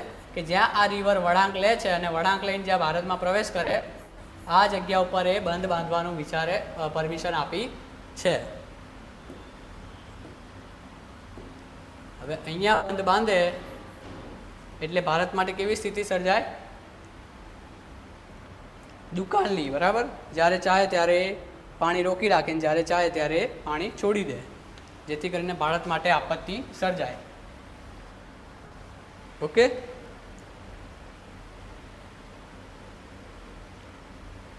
આ જે બીજી કઈ નદી કીધી હતી? હા, ચલો, બીજી છે સતલજ નદી. આ ઓપ્શનો પણ આપણે જોઈ લઈએ. આનું ઉદ્ગમ સ્થાન ક્યાં છે? તિબેટમાંથી જ. બરાબર. તિબેટમાંથી ઉદ્ગમ સ્થાન છે ક્યાંથી? કૈલાસ માનસરોવરથી.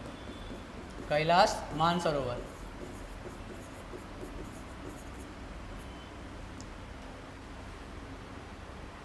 ભારતમાં આનો પ્રવાહ ક્યાં ક્યાં છે? તો કે ભારતમાં હિમાચલ પ્રદેશ અને પંજાબ. ભારતમાં આનો પ્રવાહ કયો છે? હિમાચલ પ્રદેશ. કયા રાજ્યમાંથી પ્રવેશે? હિમાચલ પ્રદેશ અને પંજાબમાં.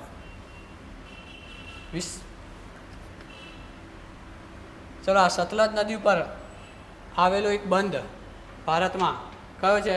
એ બાંધનું નામ કયું છે? ડેમ આવેલો છે સતલજ નદી ઉપર. કયો ડેમ છે? ખૂબ પ્રખ્યાત ડેમ છે.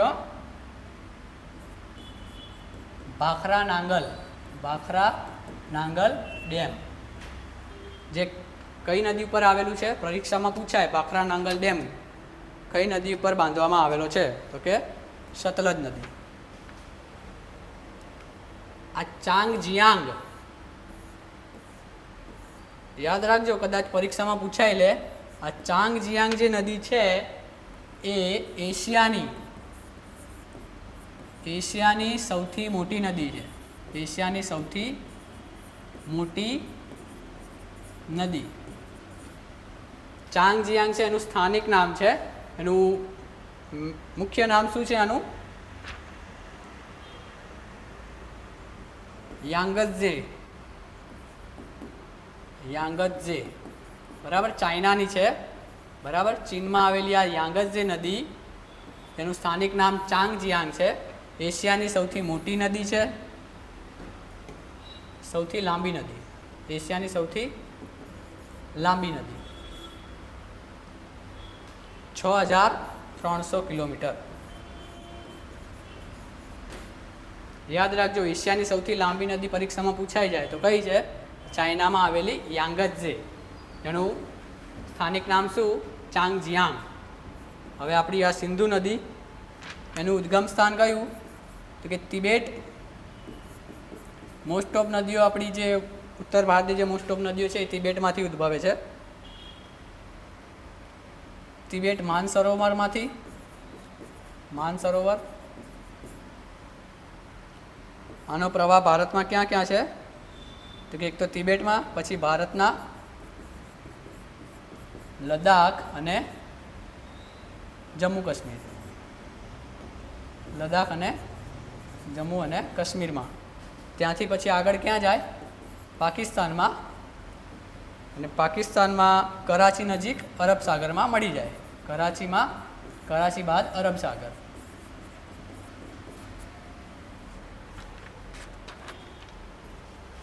એક બીજી વસ્તુ તમારી માટે લઈને આવ્યો છું જે મોસ્ટ આઈએમપી છે. ઇતિહાસને જોડીને આ પ્રશ્ન પૂછાય.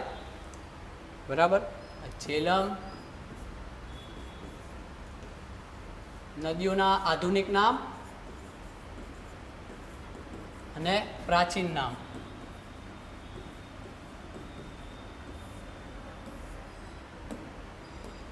નદીઓના આધુનિક નામ અને પ્રાચીન નામ.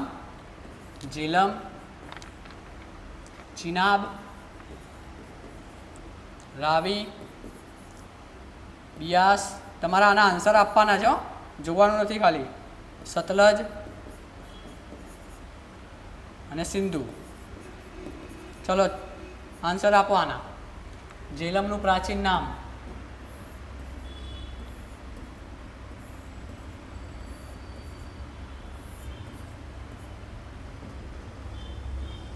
ઝેલમનું પ્રાચીન નામ કયું?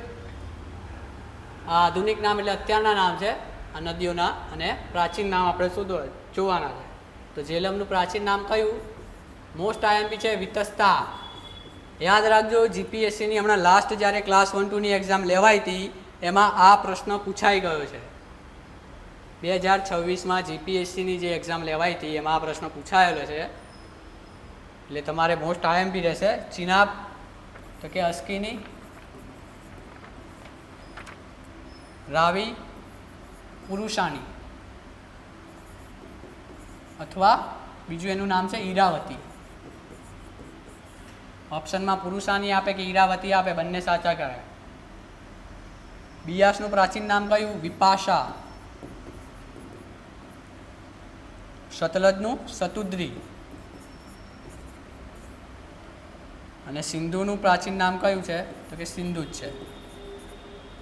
ઓકે, વણકર પારુલભાઈને જવાબ આપે સિંધુનું સિંધુ જ. હા, તો સિંધુનું તો સિંધુ જ આવે, બીજી બધી નદીઓના નામ બતાવવાના છે. ચલો નેક્સ્ટ ક્વેશ્ચન ઉપર જઈએ.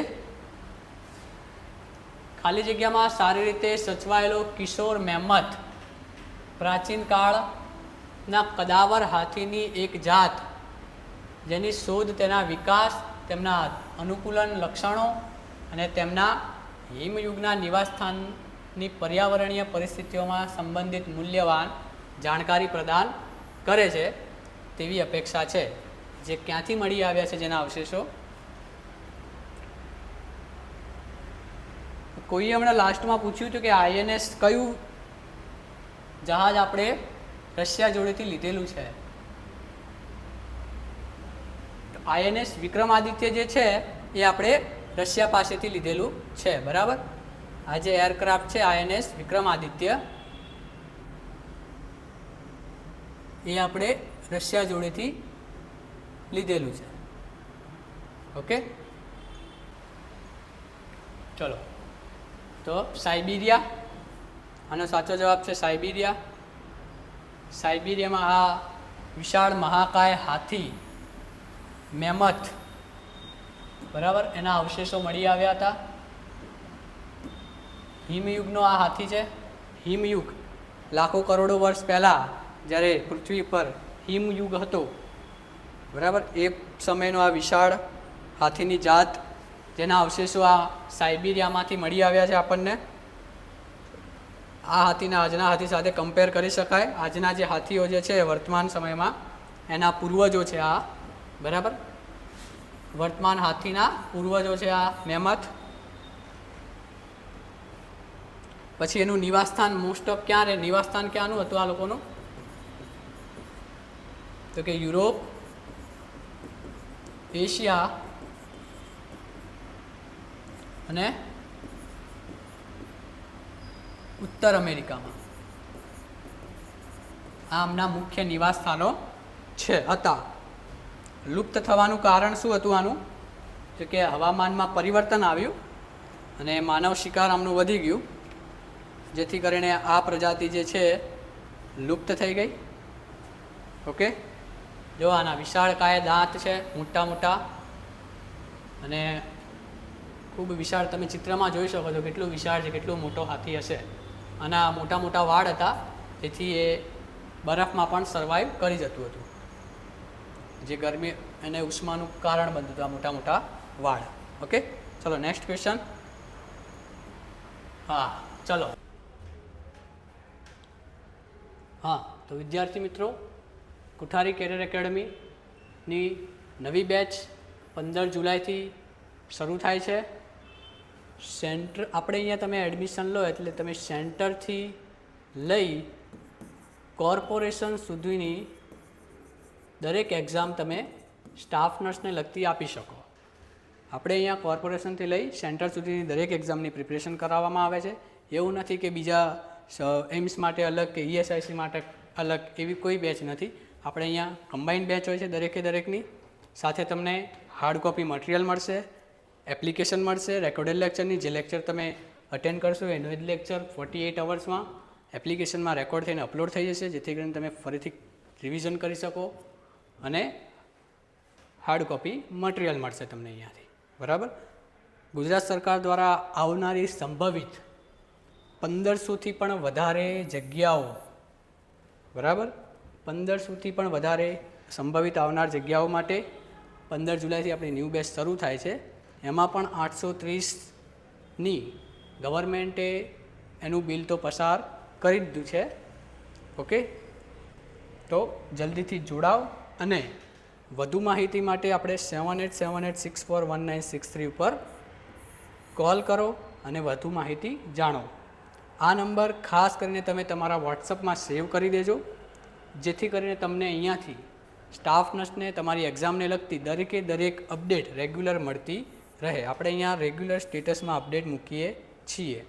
અને બીજી એક વસ્તુ FHW અને MPHW વાળા માટે કોઠારી કેરિયર એકેડમી લઈને આવી છે એક એપ્લિકેશન, જેમાં તમને લાઈવ પ્લસ રેકોર્ડેડ ક્લાસ મળશે. અત્યારે હાલમાં જ MPHW FHWની જે બેચ ચાલુ હતી એ લેટેસ્ટ બેચના રેકોર્ડેડ લેક્ચર આ કોર્સમાં મૂકવામાં આવેલા છે, અને સાથે તમને એના MCQ ડિસ્કશન લાઈવ મળવાના છે. એની પ્રાઇસ માત્ર ને માત્ર 4,999 છે.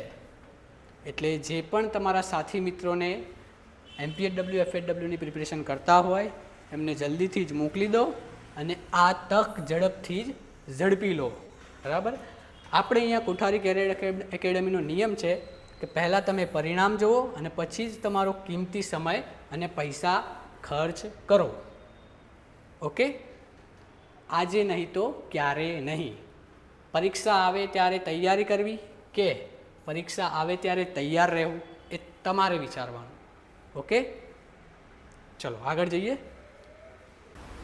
નીચેનામાંથી કયું ઘરગથ્થુ રેફ્રિજરેટરમાં સામાન્ય રીતે વપરાતું રેફ્રિજરન્ટ છે? ચલો આન્સર આપો તમારો ફટાફટ.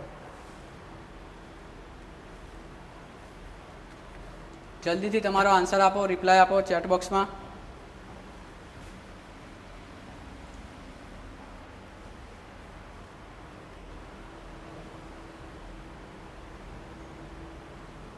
ચલો સી. ના, સી ના આવે.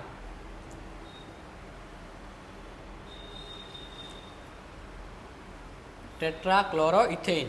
બરાબર, સાચો જવાબ ટેટ્રાક્લોરોઇથેન. આ નંબર યાદ રાખવાની તમારે જરૂર નથી, આટલું ડીપમાં ના પૂછાય. ટેટ્રાક્લોરોઇથેન જે રેફ્રિજરેટરમાં રેફ્રિજરન્ટ તરીકેનું કાર્ય કરે છે. આ જે રેફ્રિજરન્ટ જે છે એ. બરાબર. બીજા જે છે એમોનિયા, જે ઔદ્યોગિક કોલ્ડ સ્ટોરેજમાં વધુ વપરાય છે. ઔદ્યોગિક કોલ્ડ સ્ટોરેજ એટલે મોટા મોટા જે કોલ્ડ સ્ટોરેજ હોય ત્યાં આ એમોનિયા વપરાય છે. પછી ક્લોરોફ્લોરોકાર્બન CFC, એ તો આપણે બધાને ખબર છે, ઓઝોન સ્તરને નુકસાન પહોંચાડે. બરાબર, મોટા ભાગે કેવું છે, બંધ છે દરેક જગ્યાએ. આ ક્લોરોફ્લોરોકાર્બન એ એસીમાંથી, બરાબર, એસીનું જે આઉટર છે એમાંથી વધારે નીકળતું હોય છે, જે ઓઝોન સ્તરને નુકસાન પહોંચાડે. ત્રીજું છે સલ્ફર ડાયોક્સાઇડ. હાલમાં એનો ઉપયોગમાં નથી. બરાબર, બહુ હાર્મફુલ વાયુ છે એટલા માટે પદાર્થ છે. ચલો નેક્સ્ટ ક્વેશ્ચન છે સિક બ્લીડિંગ સિન્ડ્રોમ મુખ્યત્વે શાના કારણે થાય છે? બિલ્ડિંગની નબળી માળખાકીય સ્થિતિના કારણે, નબળી વેન્ટિલેટર જગ્યાઓમાં જૈવિક, રાસાયણિક અથવા ભૌતિક દૂષકોનો સંપર્ક કરવાથી, ઇમારતની અંદર કુદરતી પ્રકાશનો અભાવ હોવાથી, કે મકાન પર્યાવરણમાં ઉચ્ચ અવાજ સ્તર. જલ્દીથી તમારો રિપ્લાય ચેટ બોક્સમાં આપો, આન્સર આપો જલ્દી.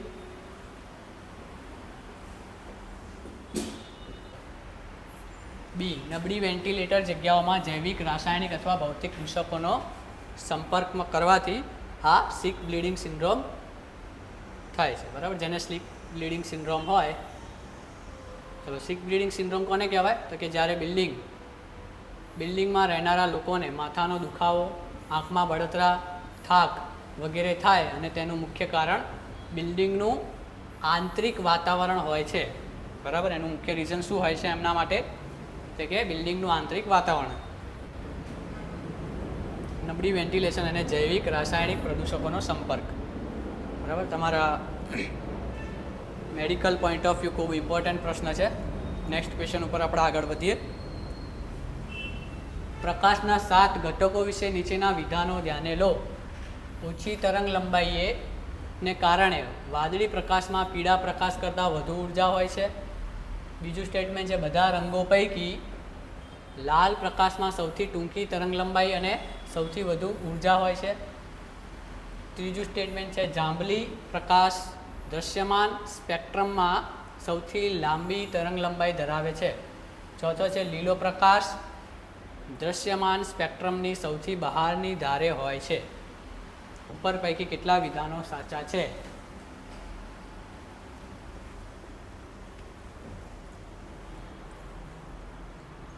તરંગ લંબાઈ વિશે વાત કરી છે. પ્રકાશના 7 ઘટકો જાની, વાલી, પીનારા, યાદ છે ને બધાને? જા એટલે જાંબલી, ની એટલે નીલો, વા એટલે વાદળી, લા એટલે લાલ,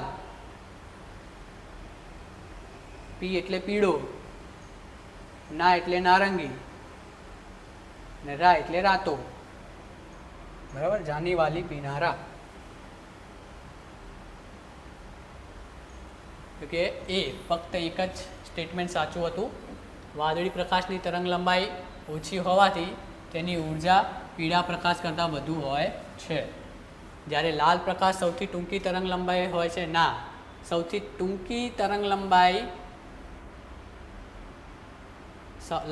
લાલ જે પ્રકાશ છે એમાં સૌથી લાંબી તરંગ લંબાઈ હોય, સૌથી ટૂંકી નહીં. બરાબર, જેથી કરીને આ બીજો સ્ટેટમેન્ટ ખોટું છે. ત્રીજું સ્ટેટમેન્ટ છે જાંબલી પ્રકાશમાં સૌથી લાંબી તરંગ લંબાઈ હોય. ના, સૌથી લાંબી તો આપણે જોયું લાલ પ્રકાશમાં હોય, જાંબલીમાં સૌથી ટૂંકી તરંગ લંબાઈ હોય છે. વિધાન 4 શું કહે છે? લીલો પ્રકાશ સ્પેક્ટ્રમની બહારની ધાર પર હોય છે. ના, લીલો પ્રકાશ દૃશ્યમાન સ્પેક્ટ્રમની બહારની ધાર પર નથી, પરંતુ તેની બરાબર મધ્યમાં હોય છે. બરાબર, આમ 7 રંગો જે હોય છે એ જતા હોય એની બરાબર વચ્ચે કયું હોય છે? લીલો પ્રકાશ. કયો પ્રકાશ હોય છે? લીલો પ્રકાશ. 3 આ સાઈડ હશે અને 3 આ સાઈડ હશે, વચ્ચે કયો હશે? લીલો. ચલો નેક્સ્ટ ક્વેશ્ચન જોઈએ આપણે. મહત્તમ ગેસ મેળવવા માટે તમારે તમારી કારની સીએનજી ટાંકી ક્યારે રિફિલ કરાવવી જોઈએ? બપોર દરમિયાન જ્યારે તાપમાન સૌથી વધુ હોય છે, વહેલી સવારે જ્યારે તાપમાન સૌથી ઓછું હોય છે, લાંબા સમય સુધી ડ્રાઇવિંગ કર્યા પછી મોડી રાત્રે, કે કોઈ પણ સારા સમયે, કારણ કે કોઈ પણ તાપમાને સીએનજીનો જથ્થો અચલ રહે છે. ચલો જલ્દીથી તમારો જવાબ ચેટ બોક્સમાં લખીને મોકલો. ચલો કોઈ કહે છે બી, ડી. ચલો બીજા બધા પણ જવાબ આપો.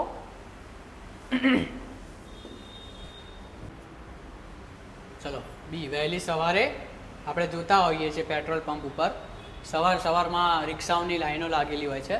વહેલી સવારે જ્યારે તાપમાન સૌથી ઓછું હોય છે, તો એનું કારણ શું?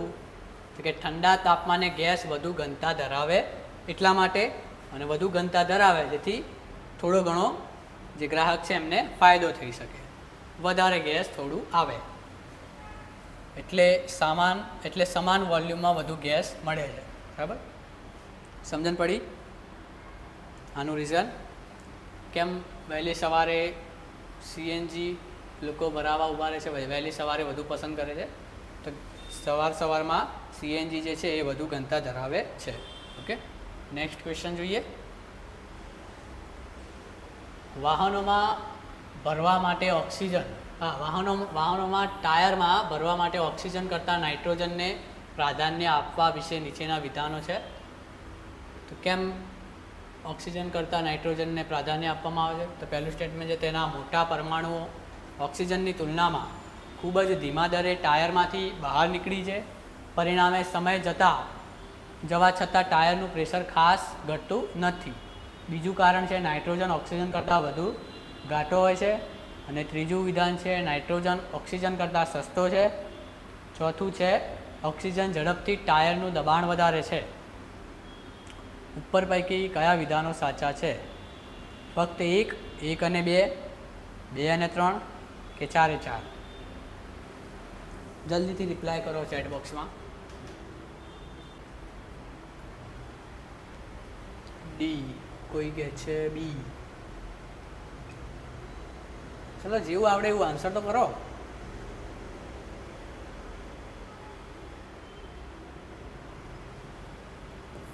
ફક્ત એક જ વિધાન સાચું છે. ઓકે, નાઇટ્રોજનના અણુઓ મોટા હોવાથી ધીમે બહાર નીકળે, જેથી કરીને આપણે આપણા ટાયરમાં નાઇટ્રોજન વાયુને પ્રાધાન્ય આપીએ છીએ. ઓકે, નાઇટ્રોજન ઓક્સિજન કરતાં વધુ ઘાટો? ના, એવું નથી. નાઇટ્રોજન સસ્તો હોય છે? ના, એવું પણ નથી. અને ઓક્સિજન ઝડપથી દબાણ વધારે? ના, ખોટું છે. ઝડપથી દબાણ વધારતું હોય તો આપણે જીવી ના શકીએ, કારણ કે આપણા માટે ઓક્સિજન જરૂરી છે. સોલંકી ઉર્મિલાબેન છે કહે છે ખરેખર ખબર નથી. ઓકે, આજે ખબર પડી ગઈ નાઇટ્રોજનના અણુઓ કેવા હોય, ઓક્સિજનની પ્રમાણમાં મોટા હોય છે, જેથી કરીને એ વાહનના ટાયરમાંથી જલ્દી બહાર નીકળી શકતા નથી અને લાંબા સમય સુધી ટાયરની ટ્યુબમાં રહી શકે છે. ઓકે, નેક્સ્ટ ક્વેશ્ચન છે ડીપ ટેક સ્ટાર્ટઅપ વિશે નીચેના વિધાનો. પહેલું સ્ટેટમેન્ટ છે તેમાં વૈજ્ઞાનિક અથવા એન્જિનિયરિંગ એડવાન્સમેન્ટ પર આધારિત પ્રારંભિક તબક્કાની તકનીકોનો સમાવેશ થાય છે જે હજુ સુધી કોઈપણ વ્યાપારી એપ્લિકેશન માટે વિકસાવવાની બાકી છે અથવા આવી નથી. બીજું સ્ટેટમેન્ટ છે તે સામાન્ય રીતે વૈજ્ઞાનિક અથવા ઇજનેરી વિષયમાં નવા જ્ઞાનના આધારે અથવા બહુવિધ વિદ્યાશાખાઓમાં જ્ઞાનને સંયોજિત કરીને શોધાયેલ માર્ગો ઉકેલ શોધે. ચલો, કયું સાચું છે? કેટલા સ્ટેટમેન્ટ સાચા છે? 1, 2, 1 અને 2 બંને કે બંનેમાંથી એક પણ નહીં? અહીંયા ખાસ જોવાનું હો. ઘણીવાર અહીંયા એવું પણ લખી દે ઉપર પૈકી કયું વિધાન ખોટું છે. એટલે આ ખાસ લાસ્ટ લાઈન આ ખાસ વાંચવાનું. અહીંયા આપણે સાચાના ભરોસે હોઈએ અને નીચે લખેલું હોય કે કયું વિધાન ખોટું શોધવાનું હોય તો ગડબડ થઈ જાય. બરાબર? ચલો જવાબ આપો જલ્દી. ચલો જલ્દી આન્સર કરો. તમારા આન્સર હવે ધીમા પડી ગયા છે.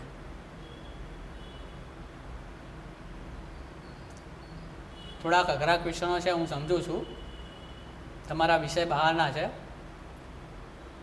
પણ પ્રયત્ન તો કરવો પડશે તમારે. બરાબર? પરીક્ષામાં પાસ થવું છે તો પ્રયત્ન તો કરવો પડશે.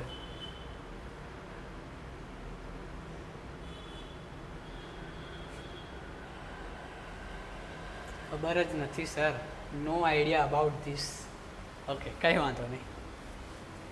1 અને 2 બંને વિધાનો સાચા છે. બરાબર? ફક્ત શું હોય તો વૈજ્ઞાનિક અને એન્જિનિયરિંગ નવીનતા પર આધારિત છે. આ ડીપ ટેક સ્ટાર્ટઅપ નવી શોધ અથવા બહુવિધ વિષયોના સંયોજનની ઉકેલ આપે છે. બરાબર? નવી શોધખોળો જે આપણે કરીએ અથવા બહુવિધ ઘણા બધા વિષયો હોય એના સંયોજન માટેની ઉકેલ આપે છે. ડીપ ટેક સ્ટાર્ટઅપ એ એવા સ્ટાર્ટઅપ છે જે જટિલ વૈજ્ઞાનિક સંશોધનો, સાયન્ટિફિક રિસર્ચ અને અદ્યતન ટેકનોલોજી એટલે કે એડવાન્સ ટેકનોલોજી પર આધારિત નવીન ઉકેલો વિકસાવે.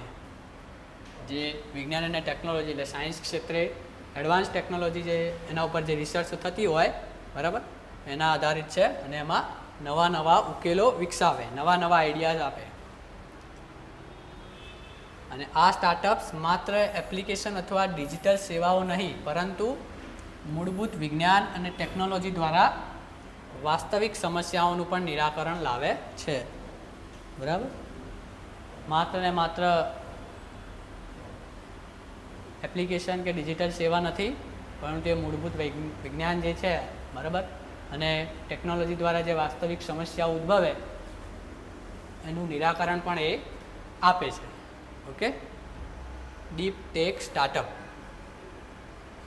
ચલો નેક્સ્ટ ક્વેશ્ચન ઉપર જઈએ. ચલો આની ઉપરથી ક્વેશ્ચન કદાચ પૂછાઈ જાય, તમારા જનરલ નોલેજ માટે કહી દઉં. Ministry of science and tech, minister of science and tech એટલે કે સાયન્સ, વિજ્ઞાન અને ટેકનોલોજીના મિનિસ્ટર ખબર છે કોઈને? ડૉક્ટર જીતેન્દ્ર સિંઘ.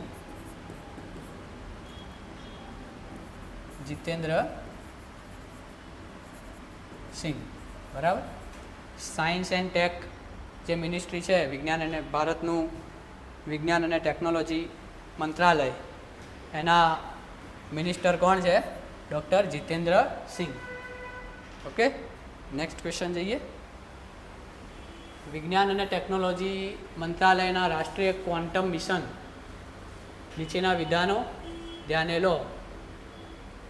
પહેલું સ્ટેટમેન્ટ છે ચોક્કસ સમય સંદેશા વ્યવહાર અને નેવિગેશન માટે અણુ પ્રણાલીઓમાં ઉચ્ચ સંવેદનશીલતા અને અણુ ઘડિયાળો સાથે મેગ્નેટોમીટર વિકસાવવું.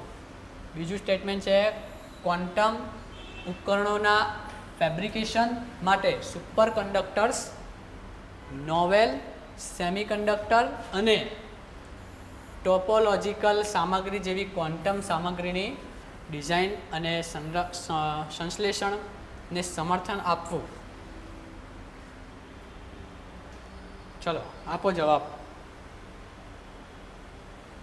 વિજ્ઞાન અને ટેકનોલોજી મંત્રાલયના હમણાં મેં તમને કીધું મંત્રી કોણ છે? ડૉક્ટર જીતેન્દ્રસિંહ.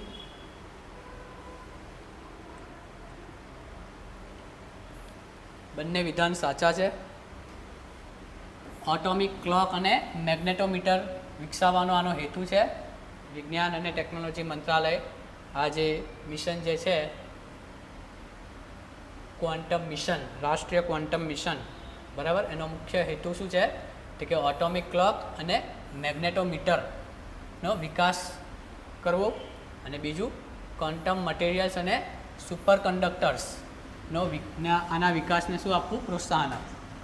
આટલું યાદ રાખવાનું. આમાં 2 પોઈન્ટ જ છે. પરીક્ષામાં પૂછાઈ શકે. આ વખતે આવો સ્ટેટમેન્ટ પૂછાયો તો બીજી વાર એવો સ્ટેટમેન્ટ પૂછાય છે કે રાષ્ટ્રીય ક્વોન્ટમ મિશનનો મુખ્ય હેતુ શું છે? તો કે ઓટોમિક ક્લોક અને મેગ્નેટોમીટરનો વિકસાવવી અને બીજું ક્વોન્ટમ મટીરિયલ્સ અને સુપર કંડક્ટર્સને વિકસાવવા માટે એને પ્રોત્સાહન આપવું. ઓકે, આ રીતના પ્રશ્ન પૂછાઈ શકે કદાચ. ચલો, ઇન્ડિયા એઆઈ વર્તમાનમાં છે ને વૈજ્ઞાનિક ક્ષેત્રે ઘણી બધી શોધખોળો થઈ રહી છે. ટેકનોલોજીની ક્ષેત્રે જેમ કે એઆઈ છે, બરાબર, સંરક્ષણ છે, તેવા ટાઈપના ક્વેશ્ચનો આ રીતે પૂછાઈ શકે પરીક્ષામાં. 48 નંબરનો ક્વેશ્ચન તમારો છે ઇન્ડિયા એઆઈ મિશન વિશે નીચેના વિધાનો ધ્યાને લો. પહેલો સ્ટેટમેન્ટ છે ડેટા ગુણવત્તા વધારવી, બીજું છે સ્વદેશી એઆઈ ક્ષમતાઓ વિકસાવવી અને ત્રીજું છે સ્ટાર્ટઅપ્સને જોખમ મૂડી પૂરી પાડવી. ઉપરોક્ત પૈકી કયા વિધાનો સાચા છે? ડેટા ગુણવત્તાને વધારવી કે સ્વદેશી એઆઈ ક્ષમતાઓનો વિકાસ કરવો, સ્ટાર્ટઅપ્સને જોખમ મૂડી પૂરી પાડવી. Hitanshi, very good, well done. All. મીનાક્ષીબેન ડી, ઉર્મિલાબેન ઓલ. ચલો, બીજા બધા કેમ આન્સર નથી આપતા?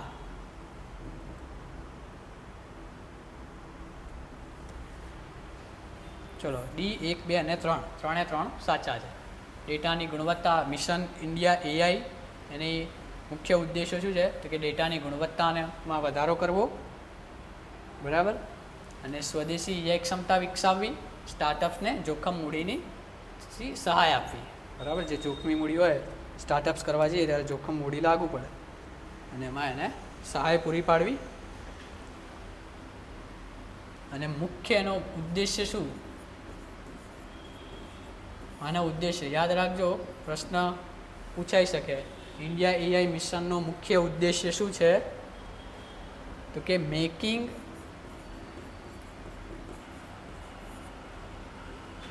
AI in India.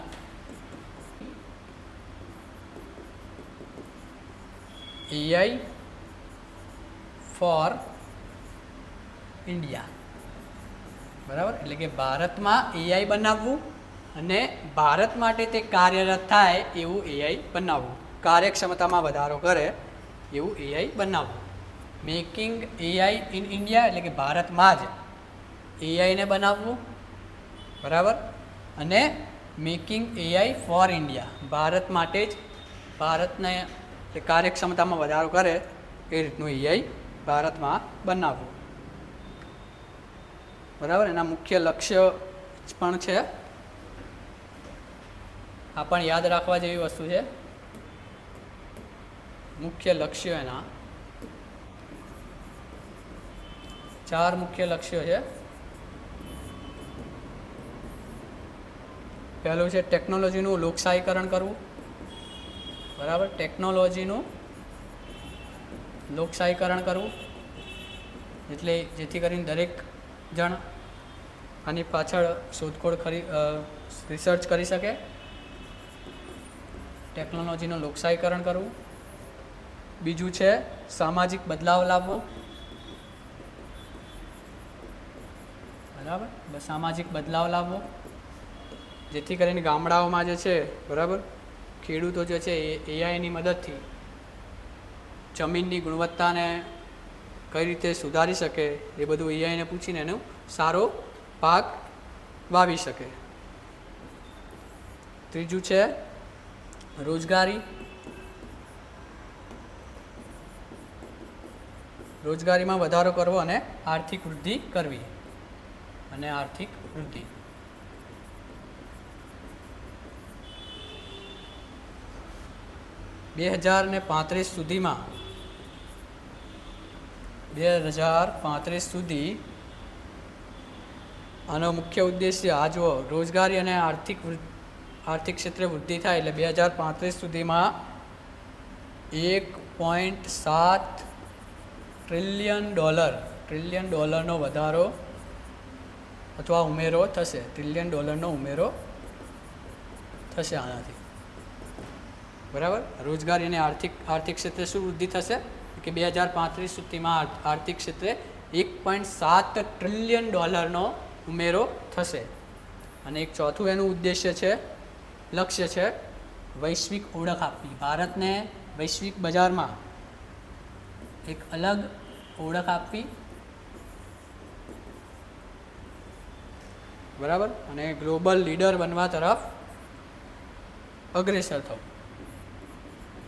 Global leader બનવા તરફ અગ્રેસર ભારત.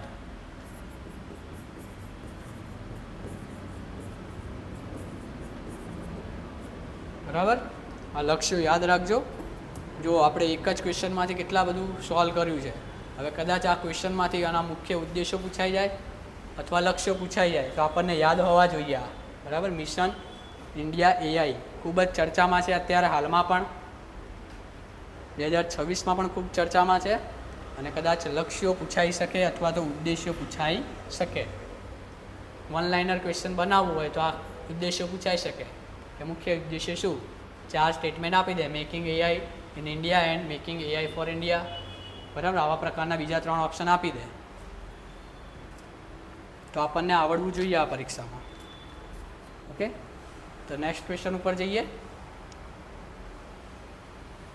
ભારતમાં ઊંડા મહાસાગરીય સંશોધન મિશનમાં 6000 મીટરની ઊંડાઈએ શા માટે મહત્વપૂર્ણ છે? 6000 મીટરની ઊંડાઈ મહાસાગરીય સંશોધનમાં કેમ ભારત માટે મહત્વપૂર્ણ છે? ઓપ્શન છે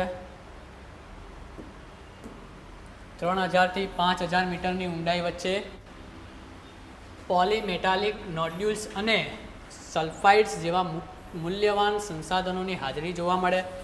બીજું છે તે પાણીની અંદર સંશોધન વાહનો માટે સૌથી સુરક્ષિત ઊંડાઈ મર્યાદા એ ચેક કરવી. ત્રીજું છે પૃથ્વીના તમામ મહાસાગરોની મહત્તમ ઊંડાઈ. અને ચોથું છે તે હિન્દ મહાસાગરના સૌથી ઊંડા બિંદુને ચિહ્નિત કરે. ચલો,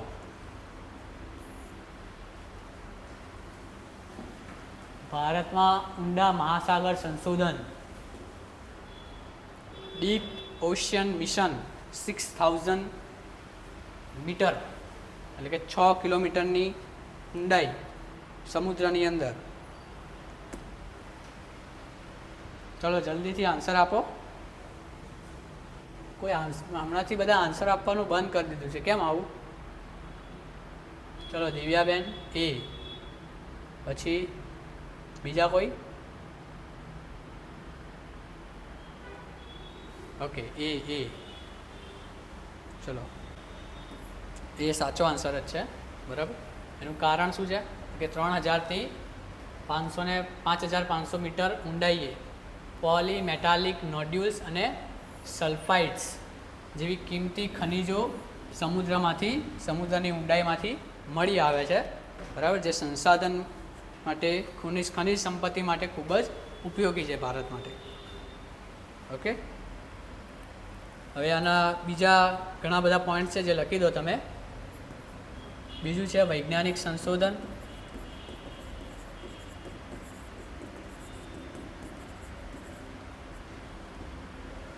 જૈવ વિવિધતાનો અભ્યાસ કરો. વૈજ્ઞાનિક સંશોધન કેમ ઇમ્પોર્ટન્ટ?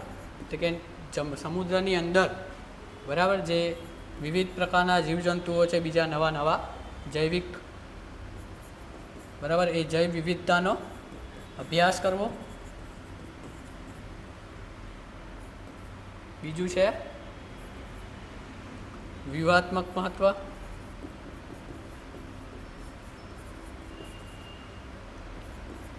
જેમાં સમુદ્રી સંસાધન,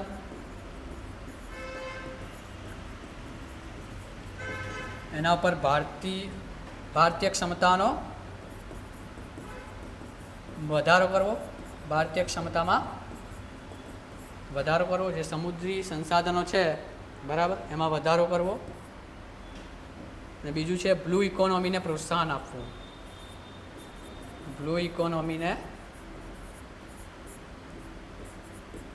પ્રોત્સાહન આપવું.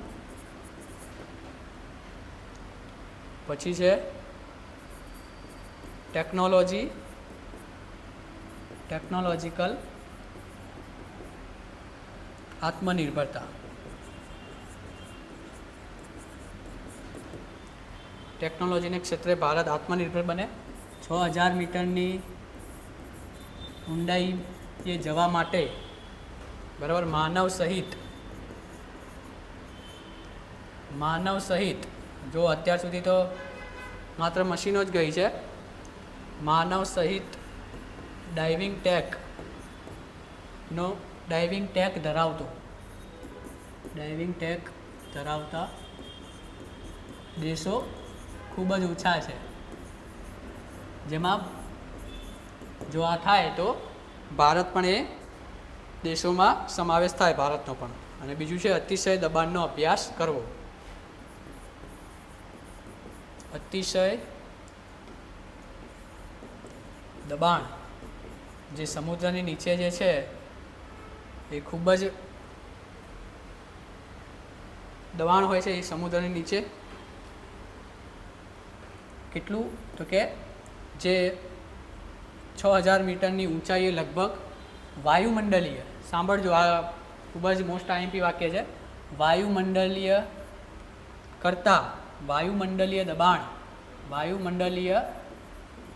દબાણ કરતા 600 ગણું દબાણ અનુભવાય બરાબર. નીચે સમુદ્રની 6000 મીટર ઊંડાઈએ જઈએ ત્યારે વાયુમંડળમાં જેટલું દબાણ હોય એનાથી 600 ગણું વધારે દબાણ ત્યાં હોય છે બરાબર, અનુભવાય છે. ચલો નેક્સ્ટ ક્વેશ્ચન જોઈએ. ભારતના વડાપ્રધાન દ્વારા શરૂ કરાયેલ મિશન મોસમનું પ્રાથમિક લક્ષ્ય શું છે? ખૂબ ઇમ્પોર્ટન્ટ છે, મોસ્ટ આઈએમપી પ્રશ્ન કહી શકાય આને. મિશન મોસમનું પ્રાથમિક લક્ષ્ય દરિયાઈ વેપાર માર્ગો વધારવા, દરિયાકાંઠાના વિસ્તારોમાં પ્રવાસનને પ્રોત્સાહન આપવું, ભારત આબોહવા સ્માર્ટ અને હવામાન પ્રતિરોધક રાષ્ટ્ર બને તે સુનિશ્ચિત કરવું, કે હવામાનની આગાહી કરવાની ટેકનોલોજીને બહેતર બનાવવી. ચલો રોહિણી પટેલ યુક્તિ સી એવું કે છે. આનો સાચો જવાબ છે સી, મિશન મોસમ. શું છે મિશન મોસમ? તો કે ભારત સરકાર દ્વારા સપ્ટેમ્બર 2024માં શરૂ કરાયેલ એક મહત્વાકાંક્ષી હવામાન મિશન છે. કયું મિશન છે? હવામાનને લગતું મિશન છે, જેનો મુખ્ય હેતુ શું છે? તો કે હવામાનની આગાહી કરવી, વેધર ફોરકાસ્ટિંગ અને આબોહવા સેવાઓને વધુ સચોટ અને આધુનિક બનાવવી. અને મુખ્ય ઉદ્દેશ્ય શું છે એનો? તો કે ભારતને ક્લાઇમેટ સ્માર્ટ અને વેધર રિસેલન્ટ નેશન બનાવવું. ઓકે, એનો મુખ્ય લક્ષ્ય જોઈ લઈએ. આ શું છે એ જોયું, મુખ્ય ઉદ્દેશ્યો જોયા. હવે એના મુખ્ય લક્ષ્યો પણ જોઈ લઈએ. એના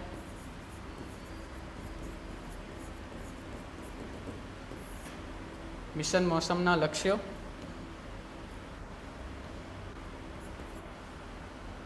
પહેલું છે weather ready and climate smart India. Weather ready and climate smart India. બરાબર, આ એનું લક્ષ્ય છે પહેલું. બીજું છે હવામાન આગાહીને ચોકસાઈ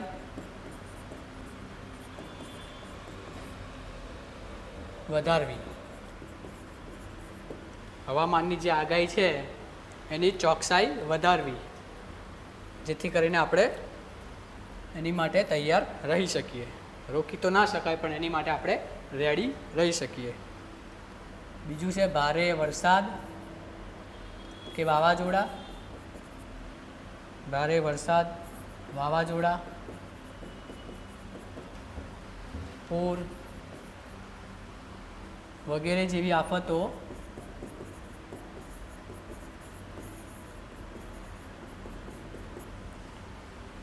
આફતોની અગાઉથી ચેતવણી થાય.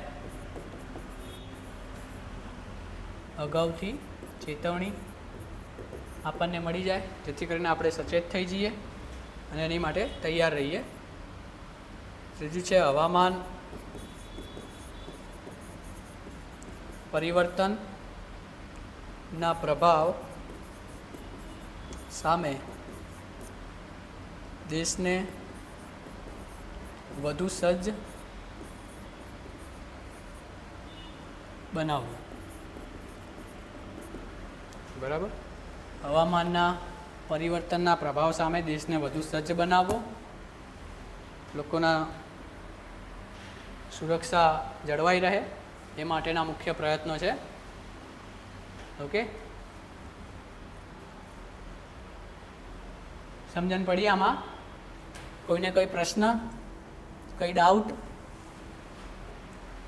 ચલો, તો આજનું સેશન આપણે અહીંયા સુધી રાખીએ. આ આપણે બીજા 25 પ્રશ્નો જોયા, એમાં કોઈને કંઈ ના ખબર પડી હોય તો તમે કહી શકો છો, ચેટ બોક્સમાં લખી શકો છો. તો આપણે એકવાર ફરીથી એ ચલાવી દઈએ, સમજાવી દઈએ.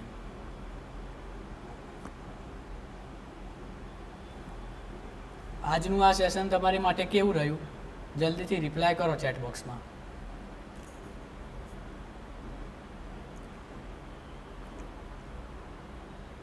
અમુક જે મેં તમને ઇમ્પોર્ટન્ટ પોઈન્ટ કીધા છે કે જેમાંથી મોસ્ટ આઈએમપી જે કીધું છે કે આમાંથી ક્વેશ્ચન બની શકે, એ તમે ક્યાંક નોટ કરી રાખજો અને એનું રિવિઝન કરતા રહેજો. ગુડ મીડિયમ સાયન્સ ક્વેશ્ચન વેર લેન્ધી. સોલંકી નીરવભાઈ. લેન્ધી તો થોડા રહેશે, સાયન્સના છે, સાયન્સ એન્ડ ટેકના છે, એટલા માટે. પણ આપણે એને વળગી રહીએ ને એનું રિવિઝન કરતા રહીએ અને રોજે રોજ વાંચતા રહીએ, અપડેટ રહેતા રહીએ ને તો એ કંઈ લેન્ધી ના લાગે. બરાબર, એટલે રોજે રોજ તમારી એક્ઝામ હવે આવવાની જ છે, જીપીએસસી વાળા માટે તો છે જ. એટલે રોજે રોજ ઓછામાં ઓછું 20 મિનિટથી અડધો કલાક જેવું ન્યૂઝપેપર વાંચો.